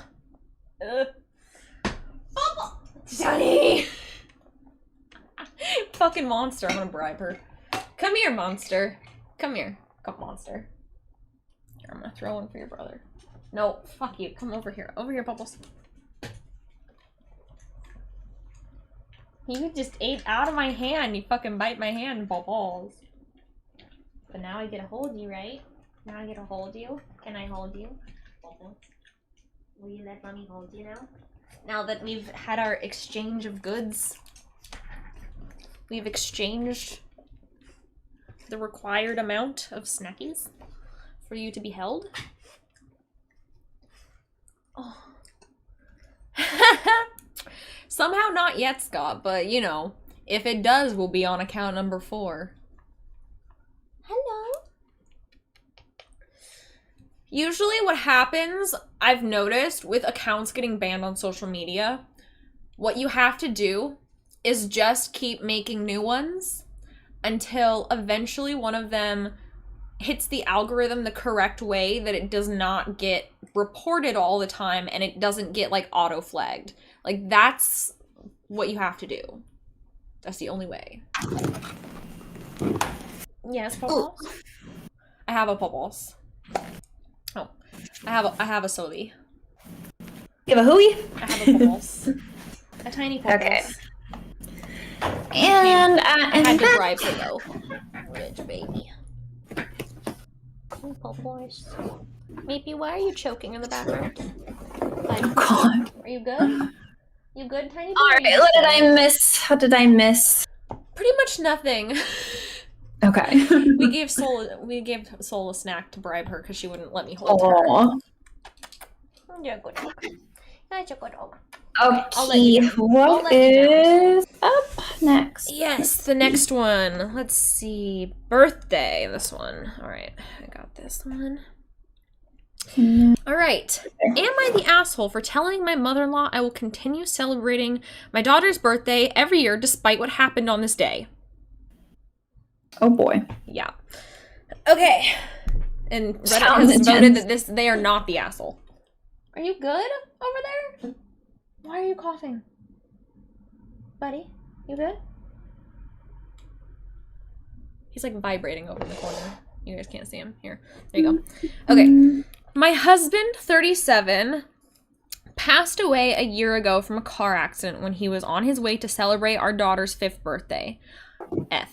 It was so sudden and devastating for my daughter especially. I got the news from my pastor, but I didn't interrupt my daughter's birthday and waited till the evening to tell my family. Generally, my relationship with my in-laws is good. They supported me throughout the hard period in the past months. Days ago was my husband's anniversary, as well as my daughter's 6th birthday. Days prior, it's only been a year or two, damn. Days prior, I brought up my daughter's birthday and asked my in-laws if they wanted to join us to plan something together since my daughter needed support. They were shocked that I was even thinking about throwing a party knowing that this was the same day my husband passed away. I told them I'd be taking the morning to celebrate his 1st anniversary, then celebrate my daughter's 6th birthday in the evening. Mother-in-law got mad and warned me about having a birthday party, but I cut the conversation right then. Good for you. We met at the cemetery at noon. Then I got home at 4 just in time to start the birthday celebration. We had some of her supportive friends and parents come and brought handmade gifts for my daughter using pictures of her dad. Aww. After the party was over, one of my daughter's friends' mothers posted pictures of it on Facebook, and my sister-in-law saw it by coincidence. Sister-in-law and her mother came over later and blew up at me for throwing my daughter a birthday party at her dad's anniversary despite their disapproval. I have words. Anyway, mother-in-law said I was teaching my daughter to be callous with no sympathy instead of taking the day to mourn her father's death properly. I argued with them and said that my daughter deserves to have a birthday celebration just like any normal kid, and sternly said I'll continue to celebrate her birthday every single year despite what happened. Mother-in-law said it was highly disrespectful of me and kept saying I messed up and caused the entire family more hurt on this awful day. I told her to leave, and she said she wouldn't forget this massive display of disrespect I showed her and her family on her son's anniversary till the day she dies. Wow. This caused others to call me callous and irrational, and although my brother-in-law sided with me and said my daughter shouldn't suffer on top of her trauma, I felt like I might have been disrespectful to my in-laws. You know, I've seen a number of people asking what my husband would have wanted. That's what I was thinking. My husband always felt excited whenever our daughter's birthday came. He experienced the loss of a child from his previous relationship. Ooh, and it affected him. God, this poor man. And it affected him and his personality a lot. He always told me that he was blessed to have our daughter in his life and took every chance he got to spend time with her, even though he used to work long shifts and wasn't always able to stay home with us. I have to say, in the couple weeks prior to his death, he stayed with us most of the days and constantly talked about missing us despite being right there with him. He was very emotional in those 2 weeks. All I have to say is he died on his way to his daughter's birthday. Mm-hmm. I think that says everything he would have wanted. You know? Like, yeah. It is Also, so disrespectful to the fucking memory of him Mm-hmm. to be like, yeah, so your dad died, and because of that, we're gonna ruin your birthday on top of it, small child, even though you're not gonna understand this. Right. And that's like, we have to do that to respect your dead father. That is so fucked up, bro. Yeah. What the hell? Also, I hate that the in-laws were just like, we will never forget this disrespect, as if the mom and the daughter, especially like the daughter's pretty young, but like the mom, like, hello, she just suffered a horrible loss too. That was Like, her that's her husband, the father of her husband. child. Like, as if this isn't hurting her, but it's like, I know it's blunt, but like, the husband has passed. We cannot do anything about that. Yeah. He would want the daughter's birthday to be like celebrated and her not to have to just, every year be like, I don't know. That's just awkward. Yeah. Are they supposed to do it the day after his death, the day before? A whole Like, other oh, sorry, month? Like, is she supposed to change her birthday? What's acceptable? Yeah, like how Like, far do we have to offset it? That's insane. And also, it's super fucked up that they showed up to yell at her for it and said that she was causing, like, she was disrespecting the day, as if, and like that she was causing problems, as if them showing up to a fucking 6-year-old's birthday and complaining about it is not doing exactly that. Like, what the hell? Also, yeah, okay, I'm gonna look at the comments. Oof. Dude, yes, what the fuck? A death and a life of a person should be celebrated. It's up to those who deal with their own feelings to mourn. But people mourn in different ways. Want to celebrate a dad, make the daughter happy. Yeah. Exactly. Like, a funeral that I went to, which I won't get too into it, it was someone who was young, but a funeral that I went to, I have never been to a party that crazy. Like, they went all out. It was literally like a fucking carnival. It was the coolest thing ever, and that's how I want my fucking, like, that's how I want people to celebrate my death. The fuck? Have a party. Like, fucking, dressing in black, being sad. No, fuck that. That's boring. Everyone does that. Like, you should, like, the point of a funeral is for the people who are left behind. Right. The point of anything that is mourning is for all the people left behind. It's not, like, yes, it is good to, like, do things that the person who has passed away would enjoy, but, like, you need to do what you need to do to, like, mourn, you know? And if that includes throwing a fucking party and distracting yourself, then do that. Like, and it's not even like they're having, like, I don't know, how do I word this? An anniversary of his death party every year, like, to do, like, it's his daughter's birthday. That's like what the party is for. And also, again, it sounds like he'd want that. Like, what, she for doesn't his understand. Kid. Yeah. The top comment has 8 awards and 5,000 upvotes. Says, not the asshole. Let me say this as a husband and a father. If I should happen to pass away on my daughter's birthday, I'd be furious if anyone did anything to take away from her happiness of celebrating her birthday. If anyone wanted to have a remembrance ceremony for me, let them do it a week before or sometime after it, but definitely not at the expense of my child's birthday. You did nothing wrong. I'm very sorry for your loss. Yeah, exactly. Like, if I was the dad, I would haunt the fuck out of that mother-in-law. Like, bitch, don't you dare ruin my child's childhood any more than it already has been. Like, yeah, OP replied, said, thank you for taking from your precious time to respond. I don't know what to say. I'm actually feeling overwhelmed. I had second thoughts about sharing my issues on here. The amount of support I get, I mean, it's so heartwarming and reassuring. And I know that my husband would have wanted our daughter to be able to celebrate her birthday, as it matters to him a lot. And I have no doubt that he'd want us to celebrate it every year, just like we did with him in the past years. I have no doubt in my mind. Yeah. Glee, so you do that, and oh shit, this was just a week ago. Damn. Oh shit. Yeah, it's like a newer one. Ape brought up a good point. Dia de los Muertos is about celebrating the dead. Yeah. Like, it's a whole ass holiday to celebrate the dead. Like, right. Mexico got it right. Oh, sorry, kind of going back since we were talking about, I don't know, different countries kind of there with that. I think you were doing something with the dogs, or maybe you heard this, but somebody replied to that baby shower post and they said having a baby shower before the baby is born is such an American thing. And they were like saying how other countries do it after the baby's born. Really? So that was, yeah. That's I was weird. like, oh, I've never heard of that. I know, right? Didn't know that. But anyway, sorry, back to this one. Well, either way, I'm pretty sure they were in America, so. Yeah, exactly. So there's that.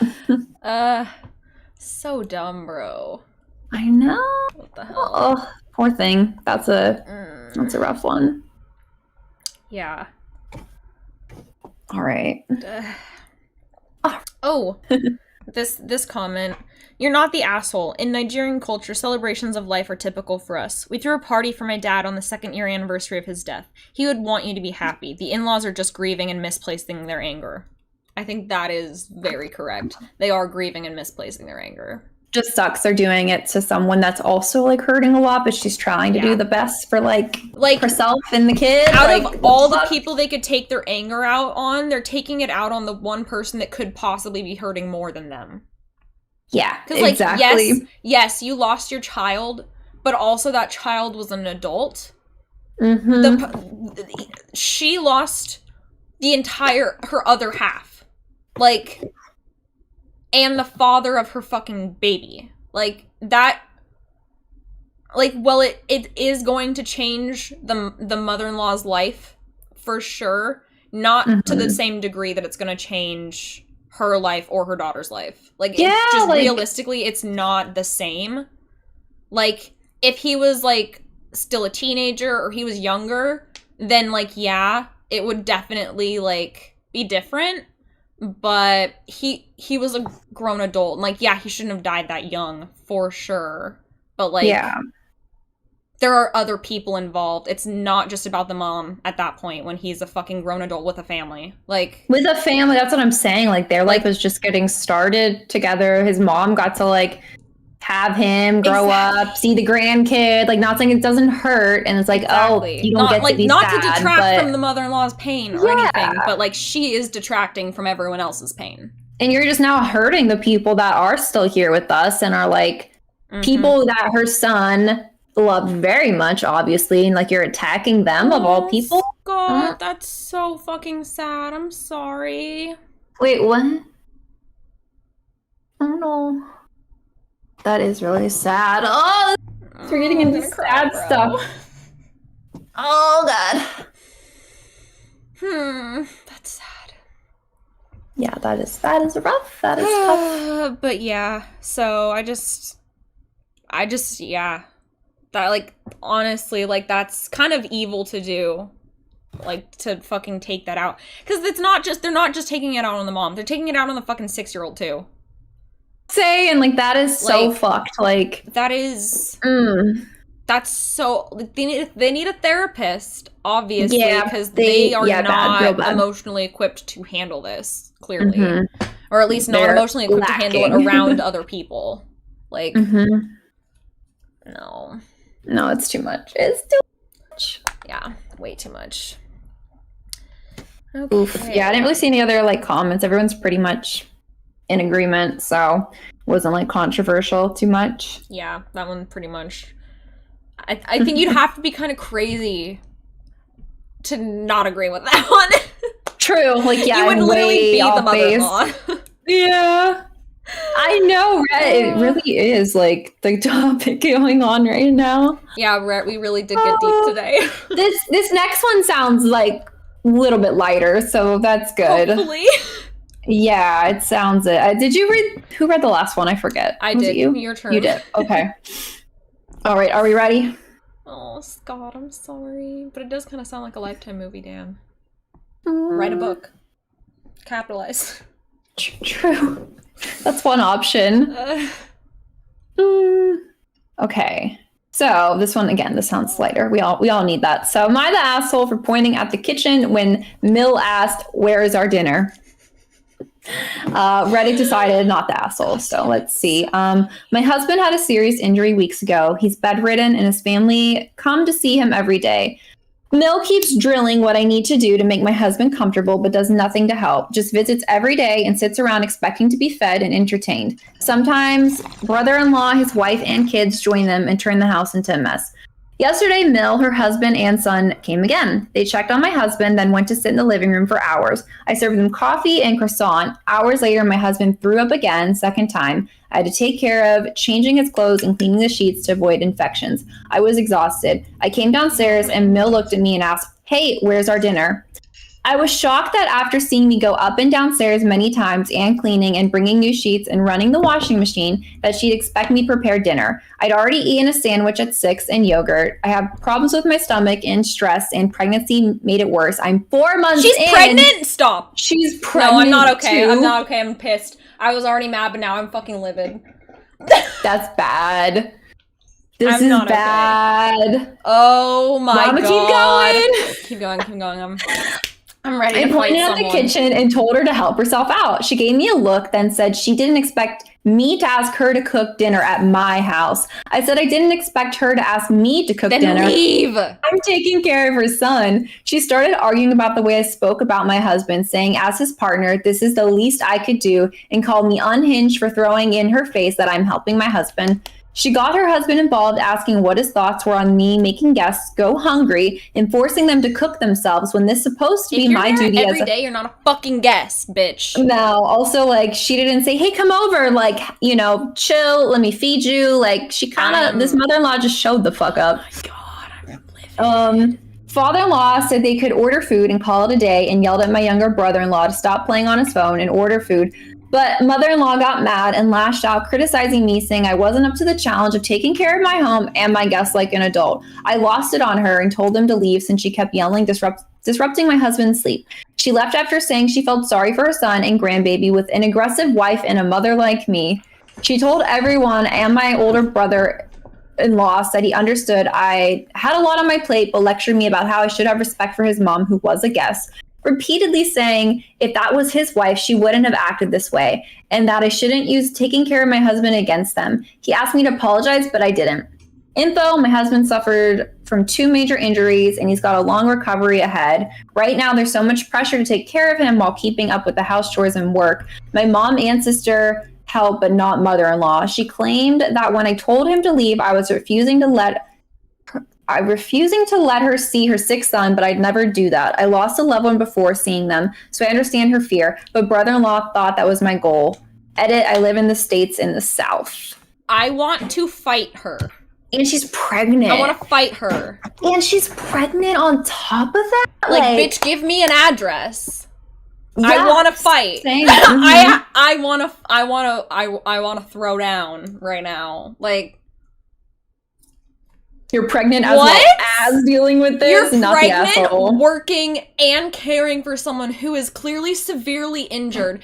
And this fucking cunt has the audacity to come over every day, see how much you're taking care of her child, and then sits on your couch, not doing shit, and then has the fucking nerve. That's super bad. Ask for dinner? Bitch, you have a phone?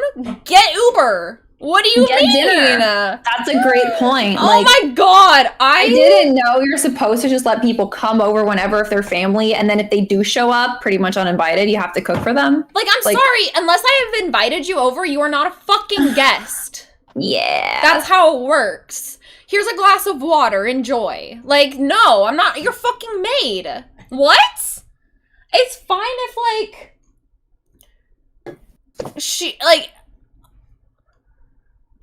if they were coming over and caring for the fucking sick husband, and that's why they were coming over, not just to visit, but to actually care for him, and then they were, like, equally putting an effort and shit, and then that happened, that'd be different. But they're not doing anything. Also, Soul, get the fuck out of here. Why are you scratching? I'm, super bothered. That is just, I would change the locks and just lock their asses out after going off on them, and they can't come over ever. Bro, I will say them being in the South like that, that makes a little more sense. It does make sense, which is upsetting. Yeah, it is. Like, stop letting these people into your house. Get mad, get pissed. Seriously. The next time they turn up, do not open the doors. Tell them they are not visitors. If they have a key and you can't afford it, get the locks changed. Yes. Mm-hmm. Seriously, yeah, no. go off. Hell no. Like, I get the whole, like, oh, I've lost a loved one. He's not dying, though. Right. He has an injury and he's recovering.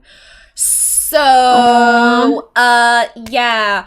Also, like, again, if they want to put in the fucking effort to care for him, then they get the right to have access 24/7. Right. Like, help out. I feel like, unbelievable. I don't know, if she's coming over, yeah, she can help out. Like, hey, you're pregnant, you're taking care of him full time. Like, you need help maybe like once a week or something. Yeah, I don't know. Cleaning up a little bit, something. Like, that's what she should be doing, not feed me, bitch. Yeah, like, what the hell?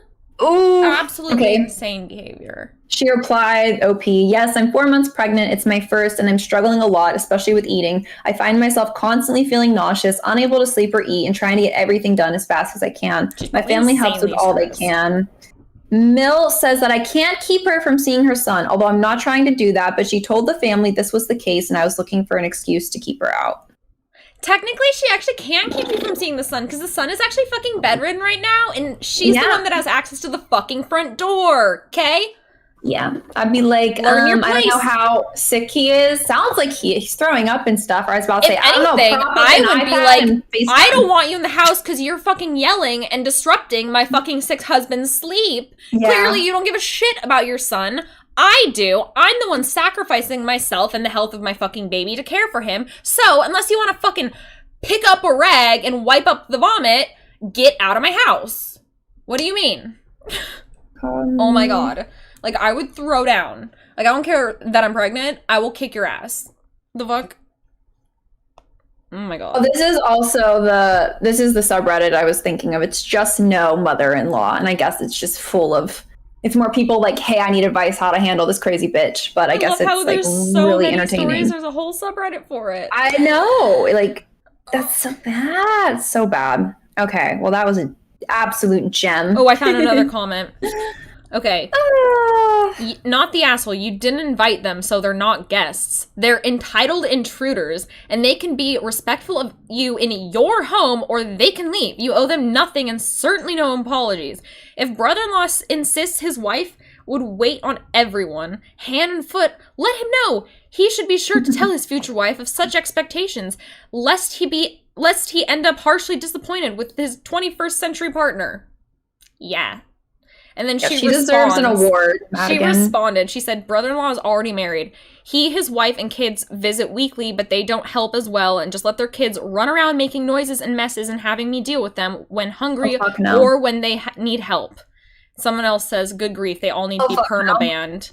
And then someone else said, don't let the kids in. Don't even let multiple people into your house at once. Visitors one at a time, because more than one will disturb your husband and make his recovery more difficult. That's what I'm saying. This isn't a family party to drag the kids to. There is no catering, and recovering from injury is not a spectator sport. If your husband is sufficiently lucid, work out with him who he wants to see and when. If he isn't, why are so many people coming over since they can't even have a fucking conversation with him? They're awful and trying to get away with it because they hope you're afraid of alienating them. And then someone else said, agreed. Having them there one at a time serves the purpose of letting them actually see your husband, which is the point of the visit, and incentivize them to get the fuck out since there will be no one else there to socialize with. They sound like they are currently using your home as a vacation resort. And then someone else says this, she could even use COVID as an excuse right now. True. And yeah, and then everyone's just like, don't let them in! Lock the doors! Only talk to them through the shades, bitch! Do you have a peephole? Like, can't even, like, so good. I mean, just, yeah, I agree, change the locks. One person at a time, then need to schedule a time, 30 minutes, sections, run it like a hospital. Like, yeah. I agree, though. If we can't even talk and there is COVID going on and if he's, like, at risk for any infection, not just, you know, like a COVID if virus. They're worried about vomit causing an infection, no one should be in the room. People shouldn't be in the room. No one should be in the fucking room. Like, I feel like they should just set up an iPad for FaceTime calls and then he can answer if he wants to, and that's it. And if the point is to talk to him, Yeah. Since he's not dying, and if he is lucid, and the point is to talk to him, just set up a little fucking iPad that's plugged in and always on FaceTime. Yeah. Like, anyone can drop into the, like, or put up a Zoom call and he's just always hooked in. Anyone can drop in and say hi whenever the fuck they want. Boom, there you go. Yeah. Get really out of my house. Get your kids out of my house. She's gonna have such bad postpartum depression. Or even just the kid, like, if she gets so stressed and something happens to the baby and her, like, this is a lot. She is one person. You cannot take all of that on. She needs help. I'm glad she said that her family helps all they can, because, like, if she hadn't said that, I would be really fucking worried. Yeah, agreed. Like, very worried. I do wish her family was there more often to maybe help, like, get the other people out and, like, keep the place quiet and calm for both of them. She's fucking pregnant, and he's recovering from a severe injury. Neither of them need people around, besides a nurse. Like... Oh, you're right. People aren't afraid of COVID in this house. I was about to say, me and Scott typed it at the same time, since I'm in, Florida, which isn't... You're right. It's true. Like, they wouldn't Dude, I went care. to Eastern Washington, and it was the same problem. Literally not a single COVID sign or mask in sight. Yeah. Nah. Which, having immune issues, and Indy too, like, I care about all germs and viruses in general, but wait, let's tell them the plane story when you went back home from visiting me. I don't even remember the full details. I do! I do. You got on the plane, you were wiping down, okay, because you told me the story after. You gotta tell them the timeline, though. This was so this was the week that COVID got announced, okay? It was the week it got announced. So the first case in the US, no lockdown at this point. But no mask mandates. We had been watching reports out of China for like a month beforehand, so we were concerned as fuck, because we had been seeing that people were actually fucking dying, and it was really bad. And so she gets on the fucking plane, and because Katie's really good about, like, wiping shit down and, like, being sanitary and stuff, she wiped down the seat, and she had a mask on, and then I think you had gloves on, too. And it was full on. And so you did all your stuff and you were sitting down, and then the flight attendant came over and was like giving you sass and like, "What, do you think we're gonna get you sick?" And she was just like, "Yes." I have immune issues aside from COVID. That is why I'm that diligent, besides the gloves, but I'm pretty diligent. But he was just like, "Okay, whatever," and just like walked away, but like, he's definitely gotten sick now. Ha, sucks, bitch. He definitely said, I forget the exact, like, words he used, but he was just saying that the virus wasn't real, and it wouldn't be over here. He was like, this is such an overreaction. Like, nothing's gonna happen. Yeah. Oh, like, 5 days later, we went into lockdown. Yes. It was like, so you definitely got sick, sir. Like, fuck that flight attendant. Yeah. He ate those words so hard. Oh, probably lost his job, actually, because flights stopped for a good time. Oh, yeah, true. True. Oh, good. Karma. Bitch. Karma is rough. Good times. Bye, Robert. Also, I'm cold. I'm going to give it a bit longer before I go change the AC, but... All right. Well, that was... I'm glad that Reddit agreed. Same. Oh my god, same. Okay, this next one... Yeah, I have it pulled up. Seems like... Okay, the title is, Am I the Asshole for Banning My Mother-in-Law from the House? So, similar to the last one. Yes. I don't know how similar, but, you know, they have that in common. Okay. I, male 39... Oh, good, we have a dude this time. Male 39, lost my late wife 6 years ago. I have a 16-year-old son, Daniel, and I recently got engaged to my fiancé of 2 years. Her mom and I are on good terms because of how she behaves. Who's mom? Wait, who? Who's mom? The dead mom or the fiancé? I think the fiancé's mom. I think it's the fiancé's mom. Yeah. Otherwise, he'd say his grandma or something, I feel like. Okay, anyway. Something. Yeah, okay. I agree. Anyway. She's controlling, self-centered Dolly Parton wannabe. I learned to ignore her. He's sassy. I learned to ignore her crap, but she's been annoying Daniel and criticizing his personality regularly. Okay, so he's definitely the fiance's mom. He's a private kid and still hasn't gotten used to the new family dynamic, but he's in therapy and doing fine. She keeps diagnosing him left and right, calling him antisocial, autistic, and other crap. Wow. Is she a licensed therapist or psychologist? Because actually, I'm pretty sure therapists can't diagnose people. No, yeah, right. Not with. Fact is, Daniel is shy, well-mannered kid, but people confuse that with being antisocial. He's probably just fucking introverted. Jeez. Mother-in-law tried several times to force Daniel to open up by embarrassing him with personal questions on family dinners and test his personality type. I would throw food in her face. Same, bitch. I'd be like, oh, you think I'm autistic? Here, let me act the stereotype then. And ruin your dinner. Fuck you. Like, what the hell? I realized the effect her behavior, and because also she's obviously doing as like there's something wrong with you, not like, oh, I'm genuinely concerned. Nah, let's have fun and do a silly little test like Quizlet or something. Not Quizlet, like to obviously embarrass him too. Like, yeah, fuck off. That's not even something to be embarrassed of. Fuck off. I've realized the effect her behavior had on Daniel, so I gave him the choice to no longer be in the same house as mother-in-law, and he appreciated this a lot. Mother-in-law didn't like that Daniel kept his distance and no longer visits, and kept bitching about how spoiled he will become for her daughter to deal with. She's not his mother, and he's 16. What? Her to deal with? Actually, she has nothing to do with him. Fuck off. Oh my god. Okay, I'm gonna keep reading. I told her to stop bringing it up, but she cried, I'm just doing this for Danny. Sure. Last week, she visited unexpectedly, wanting to say hi to Daniel. Is she a predator? Because that's concerning. Why is she obsessed with your child? Why does she care so much? Like, she's obsessed with this child. I'm concerned for him. What the fuck? After Daniel greeted her, he went into the bathroom, and she went into the living room with my fiance. I was in my bedroom when Daniel came in and said his journal was gone. We looked for it but didn't find it. I asked my fiance, who was alone in the kitchen but didn't see it. I paused for a second to ask where mother-in-law was.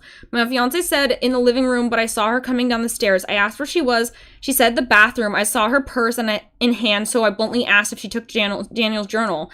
She looked offended and called for my fiance when I insisted to see inside her purse. She wanted to leave, but I didn't let her. Good for you. Fiance told me to stop, but I insisted and the journal was there. Mother-in-law tried to explain this was her only chance to get to know Daniel better because she cares about him. I blew up at her and berated her for stealing from my son, and told her she's banned from my house for the stunt she pulled. She argued with me and then left. My fiance apologized for her, but I said banning her from the house was over the top. It backlashed, and father-in-law argued and hoped his daughter realizes how fucking abusive I am and call off the wedding for refusing to apologize. If she does, you've dodged a bullet. Apologize to mother-in-law. Fiance and her family won't come to the wedding till I reconcile with her mom and cancel the ban, but I won't let my son be disrespected in his own house and ask my fiance to understand. I'm refusing to reconcile, but I am aware this could ruin my relationship with my in-laws, not just mother-in-law, and my fiance thinks I'm selfish to cause drama. Do not get married to this she doesn't give a fuck about your son. She is using you for attention, money, or security. That is not a loving marriage. I call the police. She's like a predator or something. What goes through someone's mind? A 16-year-old that you are not related to. A 16-year-old you are not related to. It's honestly really creepy. That is so fucking concerning. I'm so worried for him. I hope that kid's okay. I hope she hasn't dude, I'm worried that she's done stuff while people aren't around and he just hasn't been able to say anything yet. Because that is concerning fucking behavior. And the fact that she lied so casually about it, and the fact that the fucking fiance tried to defend her over it, if my fucking mom did that, I would literally I would slap her, first of all, then I'd call the fucking police. It gets worse. OP is in the comments.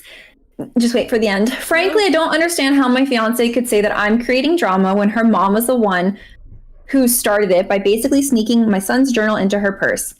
This is serious because Daniel uses his journal for therapy. So my mill crossed several lines here, but the family thinks I overreacted, even after I told them exactly what she did in my house. For therapy, and nobody gets That's it even. That's a therapy journal? That's breaking HIPAA.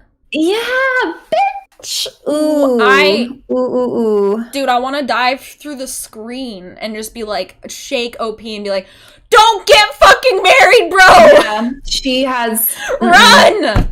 I don't care how hot she is. The hot crazy scale. She's way more crazy than she is hot, bro. You gotta be a good parent first. Honestly, I think you should hold off on the wedding plans if your fiance insists on siding with her horrible mother on this one. Please tell me there's somewhere in the comments he says he's not getting married to this fucking cunt. I'ma look. Oh, I need to know. Another person, I wouldn't marry her at all. Huge deal breaker for me. Don't get married. As soon as you get married, like, you better have a stellar fucking prenup, my guy. Oh my god.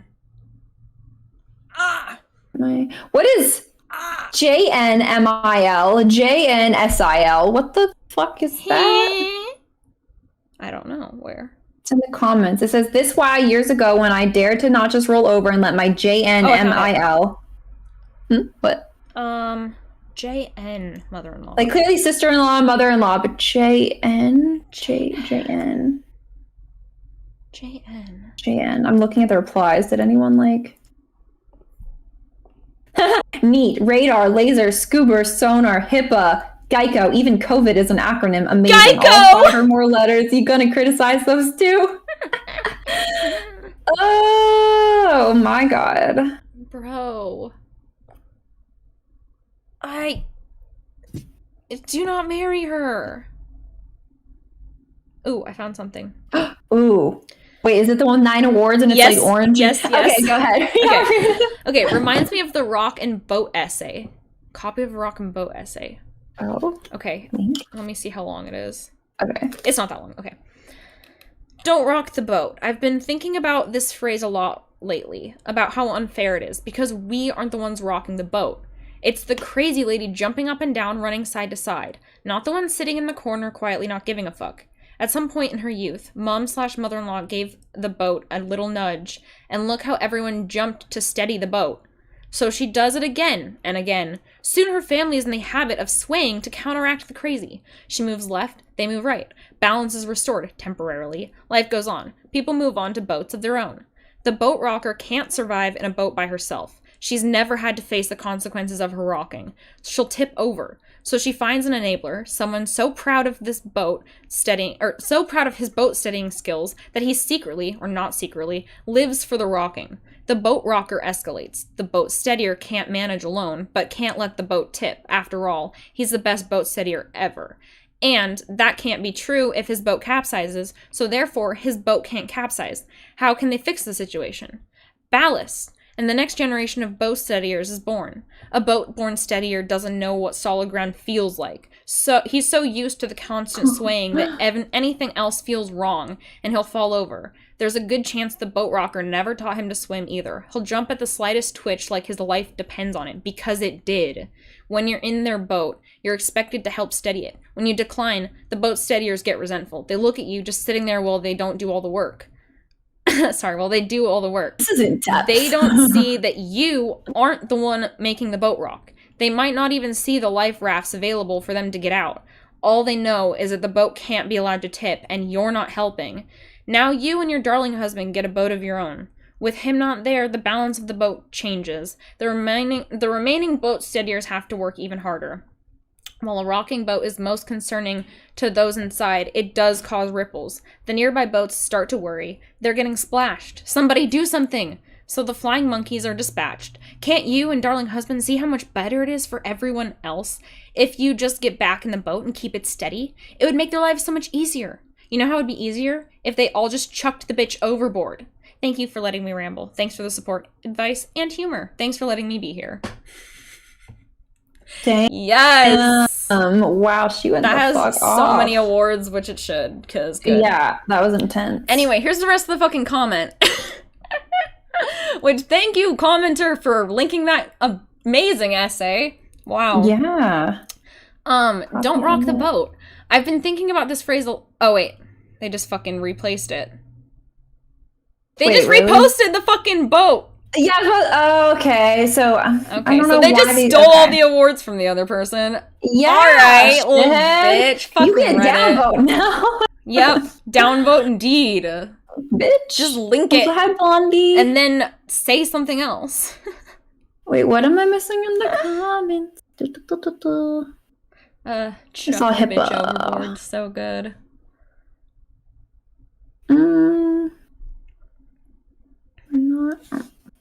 She broke into your son's room and stole his journal, then lied about it. She's a liar and a thief, and they're defending her. Don't let them gaslight you. Yes. Yeah, that actually is the definition of gaslighting. Ooh, I found another glowy one, so I'm gonna read it. Not the asshole, but you realize that your fiance is putting... overboard. That's fucking great. Fiance putting her desire to not want an argument with her family above your son's well-being, right? She should have been standing up for your son against her mother for all her prior behavior already, but the fact that she actively is choosing to basically side with your mother on this by not defending your son, do you really want to be with someone who would put her own comfort over your son's well-being? Do you really think your son will be able to trust your fiance, feel safe and comfortable with in his own home, knowing that fiance will let her mother in the house? Mm-hmm. Right. Seriously. The person who replied to that, not the asshole, I'm so glad you protected your son. Also, I'd like to add, this family seems obsessed with pathologizing you and your son. He's autistic. You're abusive. Mm-hmm. What does your fiance say about all of this? Does she recognize that it is horrible behavior? Is she the one who told you what her father said about you? If she doesn't see all this as problematic/toxic, I'm concerned. Don't think you want to marry into all of this. I'm sorry. Yeah, like anyone... It reminds me of Gabby Hanna. Oh my god, yes. Like, anyone who's going out of their way to, like, seriously make an accusation that someone has, like, a diagnosis, and then they use that diagnosis as, like, an argument into why that person needs to change or why they're bad, that is extremely concerning behavior. Like, that actually tends to get more abusive than whatever the fuck they're claiming to be upset about. Yeah. Like... Yeah, even if it wasn't a therapy journal, like, if I was a child, like, if I was 16 and someone stole my journal, I would be in jail because I would fucking kill them. Like, she's lucky he seems like a very well-adjusted 16-year-old, honestly, because me at 16 was not that well-adjusted, and I would have blown my fucking lid. I had bad anger issues, I think. Yeah, I feel that. You're like, yeah, me too. We could have tag-teamed her. Yeah, no, everyone's definitely like, yeah, they like, need to break is she hot, though? She's not hot enough to be hot on the... Nah. What is that fucking scale called? I need to look it up. I don't know, just hot to crazy scale. Or crazy to hot. It's one of those. Oh, is there? Okay. Okay. Oh, OP replied to, it sounds like Mill has a mold she's trying to stuff your son into. He said, oh yeah, you're definitely not wrong here. She says she loves him. Shelley Gillespie chart. Oh. It's from How I Met Your Mother. Okay, that's why I don't know it. I love that show. She says she loves him like a grandson, but complains he treats her as if she is a distant relative. She literally tried to coach him to say grandma like he was a 2-year-old. Daniel hated it, but was too polite to tell her to stop it. That's when I stepped in. I have many instances where she I'm sorry, if someone talks to my child like a 2-year-old and they're 16, I'm slapping them. Yeah. Damn, I really need to not be around people. I go to hurting people very quickly. It's like, I'm gonna slap them. Man, everyone's like upvoting the crap out of like, don't marry her, think about it. So I'm really glad. I hope this man like, I really hope he fucking kicks this bitch to the curb. Honestly, I would be oh, you don't want to go to the wedding? Good, I've canceled it. Actually, I've refunded everything, and all your bags are packed and on the doorstep. Bye. Like, get out of my face. Like, I'm sorry, I've known you for 2 years. This son has been in my life for 16. Someone here has more authority than you do, bitch. And, like, if you can't handle the fact that you're getting into a relationship with someone who has a child from a previous relationship, and that child is always going to fucking come before you, don't get into a relationship with someone who has a child from a fucking previous marriage. Like, because obviously it's not meant for you if you can't cope with the fact you're not going to come first. Especially if that child's still a minor. Like, fuck no. You're never coming first. He posted, like, he loves my fiance, but doesn't see her as a mother to him. And my fiance understands that. But my mother-in-law is the source of all of our headache. Seeing how she treats her 2 granddaughters, I have no doubt that way too much fucking credit. Because I agree. Like, you need to look at your fiance, dude. Like, I'm sorry. It's actually not his responsibility to put the mother-in-law online. It's fucking hers. That's your mom. Fucking deal with her. What the hell? Like, if my boyfriend's mom was doing some fuck shit, I'd be like, hey, babe. Can you get your fucking mom in line? Because I don't want to. It's not my fucking mom. This dude brought up a great point. How did mother-in-law know about the journal? How did she know where it was in his room? I bet money that she's been snooping in his room before. This was just the first time she was caught. She may have even read bits of it before to get ammo for her bullying. Dude, this is what I'm talking about. Like, I don't know what she's done when no one's around to him. I'm super sussed by all of it. Why did she come over and be like, I want to talk to him? I want to see him. Why? Oh my god. So concerning. For your son? Is there a hot, crazy mother-in-law scale? Nah, because it doesn't matter. You don't get to fuck them. Oh my god. Doesn't matter how hot they are. Yeah, there's none. There's none. They could be fucking Angelina Jolie, but if she's a cunt, kick her out. Right? It's not worth it. Like, attractiveness only gets you so far. Like, yep. It just and doesn't honestly, make up for like, this. super attractive people are never really, like, that evil because you can see it in their eyes and it makes them ugly. You know? Like, you can tell when people are fucking crazy. Like, look at Ted Bundy. People are like, oh, he's so attractive. Bitch, hell no. Are you? He looked I crazy. have such creep vibes from that guy. Same. Hell no. Same. I don't care if he's smiling. The fuck? You can tell it's a fake-ass smile. You can tell when someone is only smiling with their mouth. I hate that. Like, oh, it's creepy. Anyway. Fuck this bitch. Yeah, honestly, there's been so many. Fuck that whole family. Literally, actually, don't even tell her to come pick up her stuff. Ship it to her. Hire a moving company, tell them to send it to her mother-in-law's house, and then block all of their numbers, block them all on every social media platform, call a lawyer, and tell him that you want a restraining order, because that's fucking predatory and disturbing. Like, yeah, like something more has to be going on. Right? Like, she has weird interest in a child. Yes. That she is not related to and has no business being that interested in.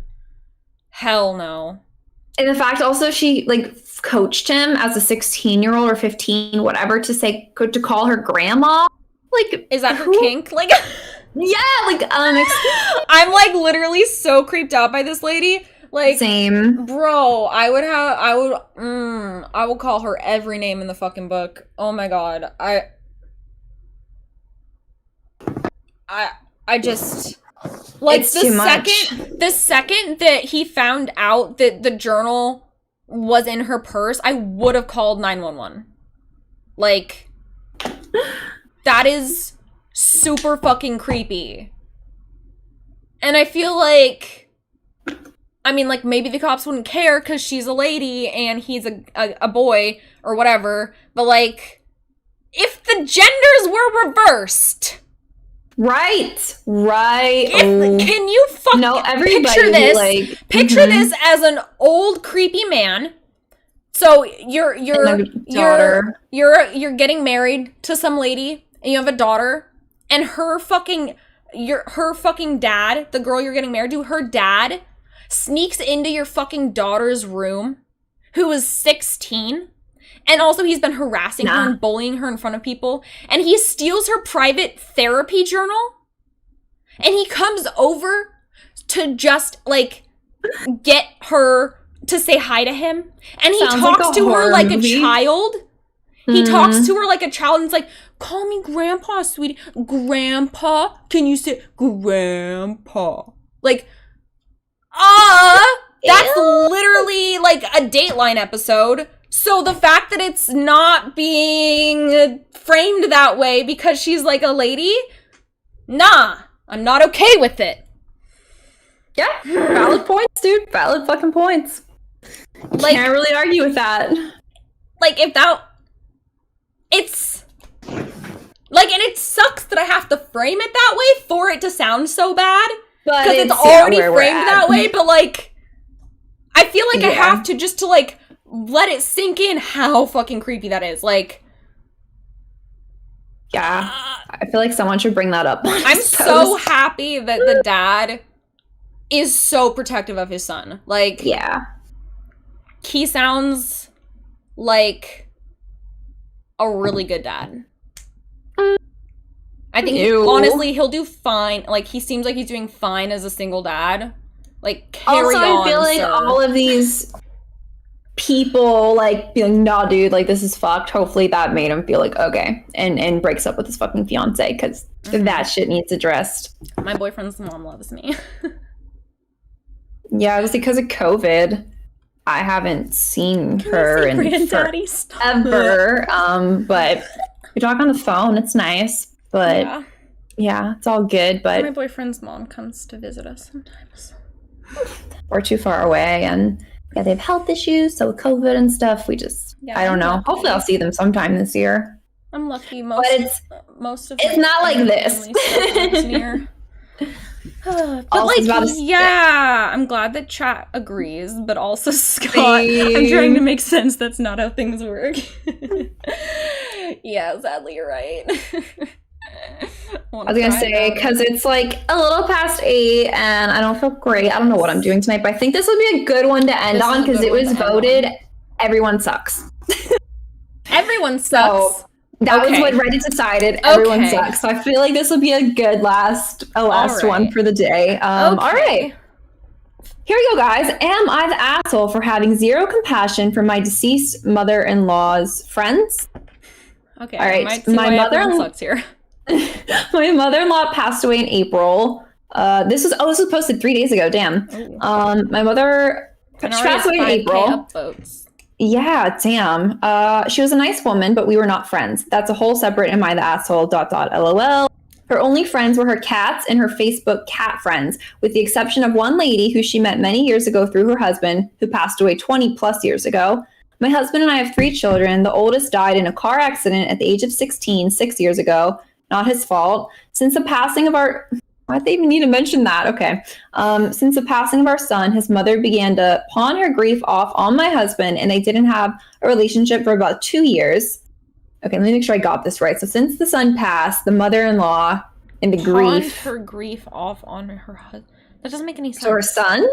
That doesn't make sense. Okay. Sometime about 3 years ago, my mother-in-law decided to let her only friend and her husband move in with her. They don't have jobs, credit, cars, driver's license, or an education. I really have zero compassion for these people. They've basically done nothing in their 60 plus years of life to put them in a better situation than they are. Well, they have done something in 60 years, so like, they obviously have a reason. Right. Like, maybe they're disabled?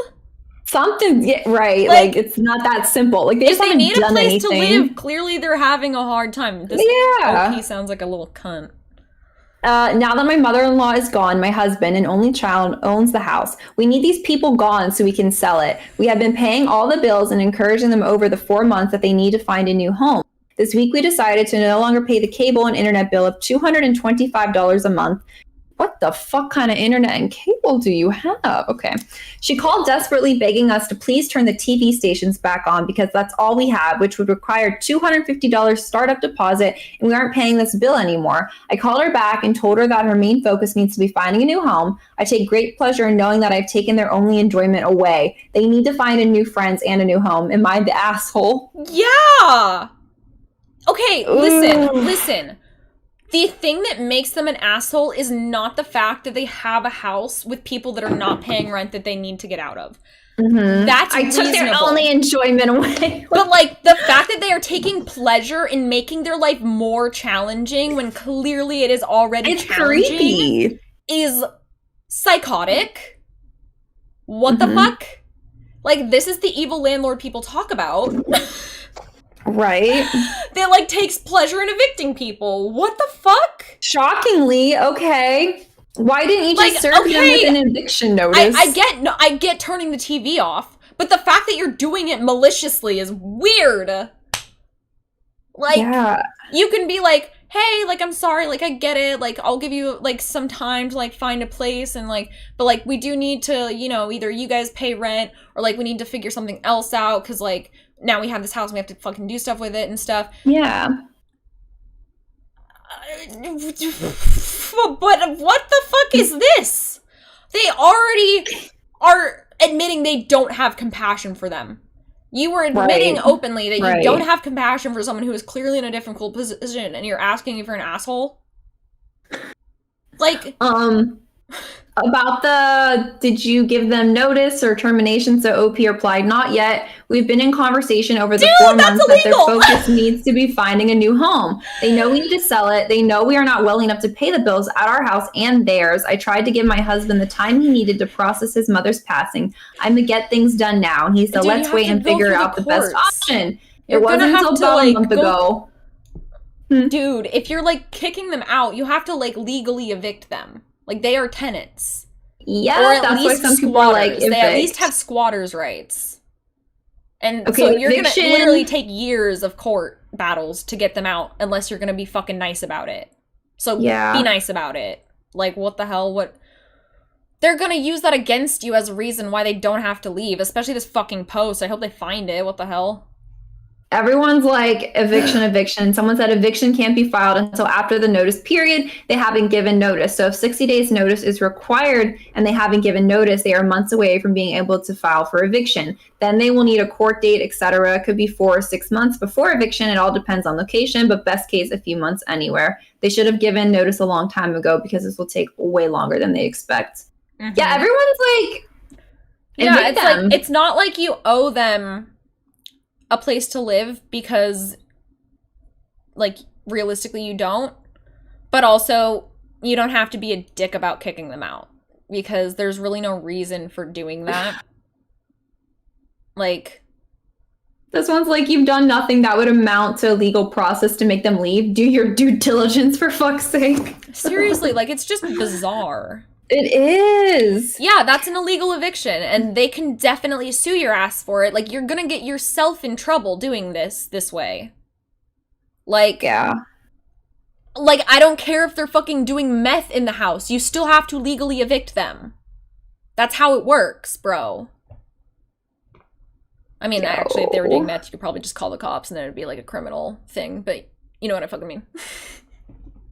That was, a lot of people also mentioned, like, everything was okay until you went and said you're taking pleasure out of this, and now you suck. Like, it's everything creepy. Is reasonable besides how you're acting. Yeah, now it just makes me question everything else. Like, what do you mean you're getting pleasure from this situation? Like, that's and it feels like weird to me that they just are like, yeah, they just do nothing for 60 years. Mm-hmm. That feels ingenuine to me, because that doesn't make fucking sense. Like, what the fuck? Like, that just doesn't make any sense. Bruh. What? I don't know. I can't believe that one's gonna take off. Yeah, it's been only up for 3 days, and it has, like, that many upvotes and shit. Ooh, but that was a good one. Someone said, I hope OP is robbed of much enjoyment by any legal proceedings. Yeah, have fun in court for years. Mm-hmm. Seriously. Evictions are very easy to do within the majority of the states, says someone who has clearly never fucking dealt with evicting someone. About to say, shit is, not simple. Also, someone else replied, there's an eviction moratorium. What is that fucking word? I don't know. I don't see it. Moratorium? Mora who? Whatever that. Basically, there's an eviction ban right now. Because we're in fucking COVID. Because of COVID. True. So, like, good luck, OP. Have fun not getting your rent. Because you're a little dick. if you had talked to them nicely and been like, hey, let me help you find a place that's affordable for you. Be a different story. Yeah, and then they might have gotten out or like, you know, helped ya. But nah, now you're stuck. Is this situation in Cali? Probably. Probably. This feels Probably. like moratorium. Cali vibes. Oh, okay. Moratorium. Okay. What is Oh, that? Feels so like it should be spelled differently than it is. Agreed. But also I'm dyslexic, so I don't fucking know. It's fine. We figured it out. We got there eventually. Oh, that was another asshole. Well, actually, no, not most. Not too many assholes. That was good. That was entertaining. Yeah. Everyone's a lawyer in the fucking comments, though. I know, I saw that too. They were like triggered. Like, actually, if this is and they can't, I was like, shut the fuck up. Mm-hmm. No one's asking you for actual legal advice. Like that's not what this point is. Like, we're here to bitch and tell them they're dumb, okay? Yes. Someone said everyone sucks here. They need to move out, but there's a happy medium between paying their bills and having no compassion for them whatsoever, and taking great pleasure in knowing that you have taken away their only enjoyment. It's disturbing. You do have to evict these people. You do not have to become an asshole who gets pleasure from making everyone miserable. Mm-hmm. Yeah. True. Like, especially if they say they haven't served them an eviction and they're already acting so entitled to them leaving, like, you didn't even tell them they have to. Yeah, they really like shot themselves in the foot there. They might have not known though. They might have genuinely like she might have not known about the notice thing, but again, just shows your, like they said, lack of due diligence. Like you didn't look this up at all. You just what? Like you own a house now that has tenants. Whether or not they are paying tenants, they live there, so legally they are fucking tenants. Right. So it's like, you can't just like walk in, you have to give them a notice. You can't just kick them out, you have to give them a notice. You can't just do maintenance, you have to give them a notice. Like, that's how it works. Like, I don't know, it feels to me this person either like has never rented before and like just owned a house immediately or like inherited a house or something like that they live in. Or, like, they're just entitled as shit. Because, like... ignorant on top of it. Just, like, super dumb. Because, like... Yeah. What? So weird. So like weird. most of these stories, just left with, like, and why is this happening again? Yeah, like... questions we will never have answers to, sadly.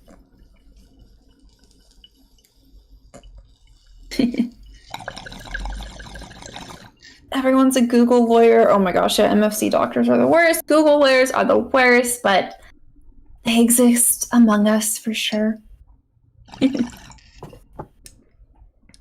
This exchange, though. Okay. I mean, OP's been warning them for months they need to leave. And then they have the audacity to complain about OP not paying the cable bill. I would have no compassion for them either. Not the asshole. Oh my god. Someone says... And yet, not doing anything to actually legally evict them, including voluntarily paying bills that are not technically necessities. Now, OP is salty for being taken advantage of when they didn't get their due diligence done properly. That's not the residents' fault. OP is taking pleasure in denying the residents their pastime stems directly from OP's own decision to put up with the residents for 4 months. Exactly. Also, Vincent, thank you. Someone said, would it be less of a dick move to have evicted them immediately after they died rather than giving them months to get their shit together? No. Yeah. It's about how they're doing it. Like, what? Also, oh, Vincent, thank you. Right? You guys, you're spoiling us today. I know. Like, I never feel bad. I'm low energy today, but I don't know.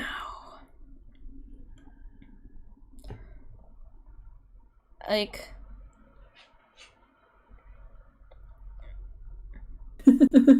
bruh. I'm surprised so many people are saying not the asshole when everyone just said everyone sucks I'm here. surprised too. I don't know. I kind of want to like do an official, like, I don't know. I won't reply, but I do find that really fucking weird. Right? So weird. Questionable. Ugh.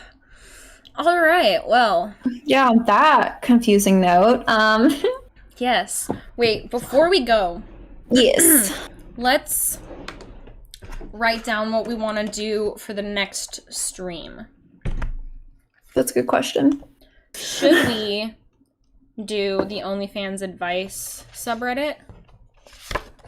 I think that'd be amazing. Or looking at TikToks to do with OnlyFans / other things we find to do. I feel like that sounds really fun. So, I mean, I'm definitely down if they think it sounds fun as well. And then we can kind of take time.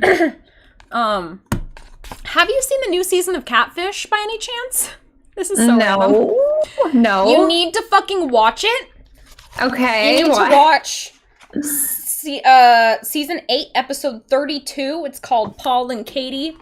Everyone, please go watch that episode. I am making a YouTube video on it. Yeah, okay. Because I watched it like 6 months ago whenever it first came out. And I literally I haven't been able to stop thinking about it since. It's fucking insane. It's fucking insane. Also, I'm gonna give a trigger warning because it's a little sus, but anyway, go watch that episode, everyone. That's all I'll say. Anyway. All right. I'll probably watch it tonight. Thank you. Okay, so OF advice plus OF TikToks. Yeah, I'll start browsing in my spare time, writing down links. So that'll help for next week. And also 100% next week instead of like 60, 70. Yeah. Yes, we will save the TikToks and play them. Yeah, we'll make it.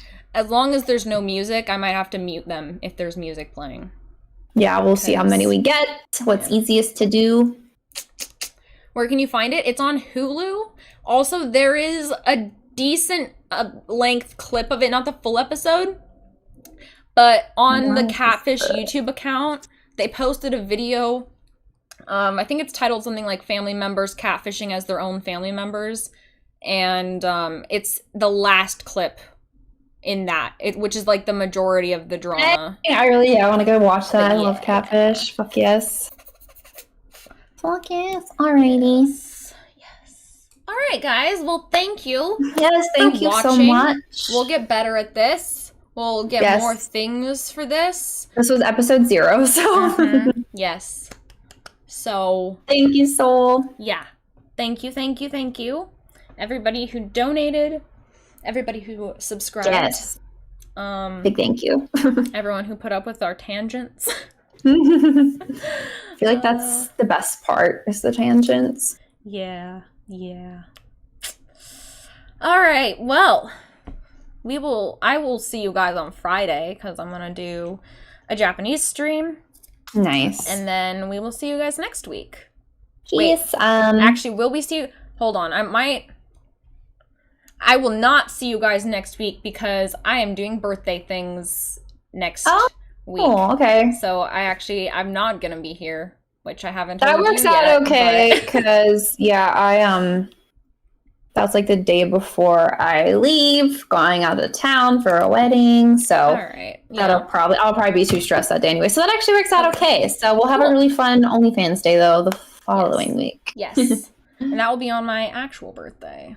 Yay! Oh, well, if you want to, do it a different day, let me know. Okay, that's what I'll say. We can do it, obviously, whenever. Just let me know. It will be fun. I like streaming on my birthday. It's a tradition. Same. Yeah, I don't know if I've missed. I think, actually, this past birthday was, the first one I haven't in 5 years or something. Did I last birthday? Yeah. I don't remember. Fuck. The last year. We make most of our birthdays on stream. Definitely. Both of us do. Yeah.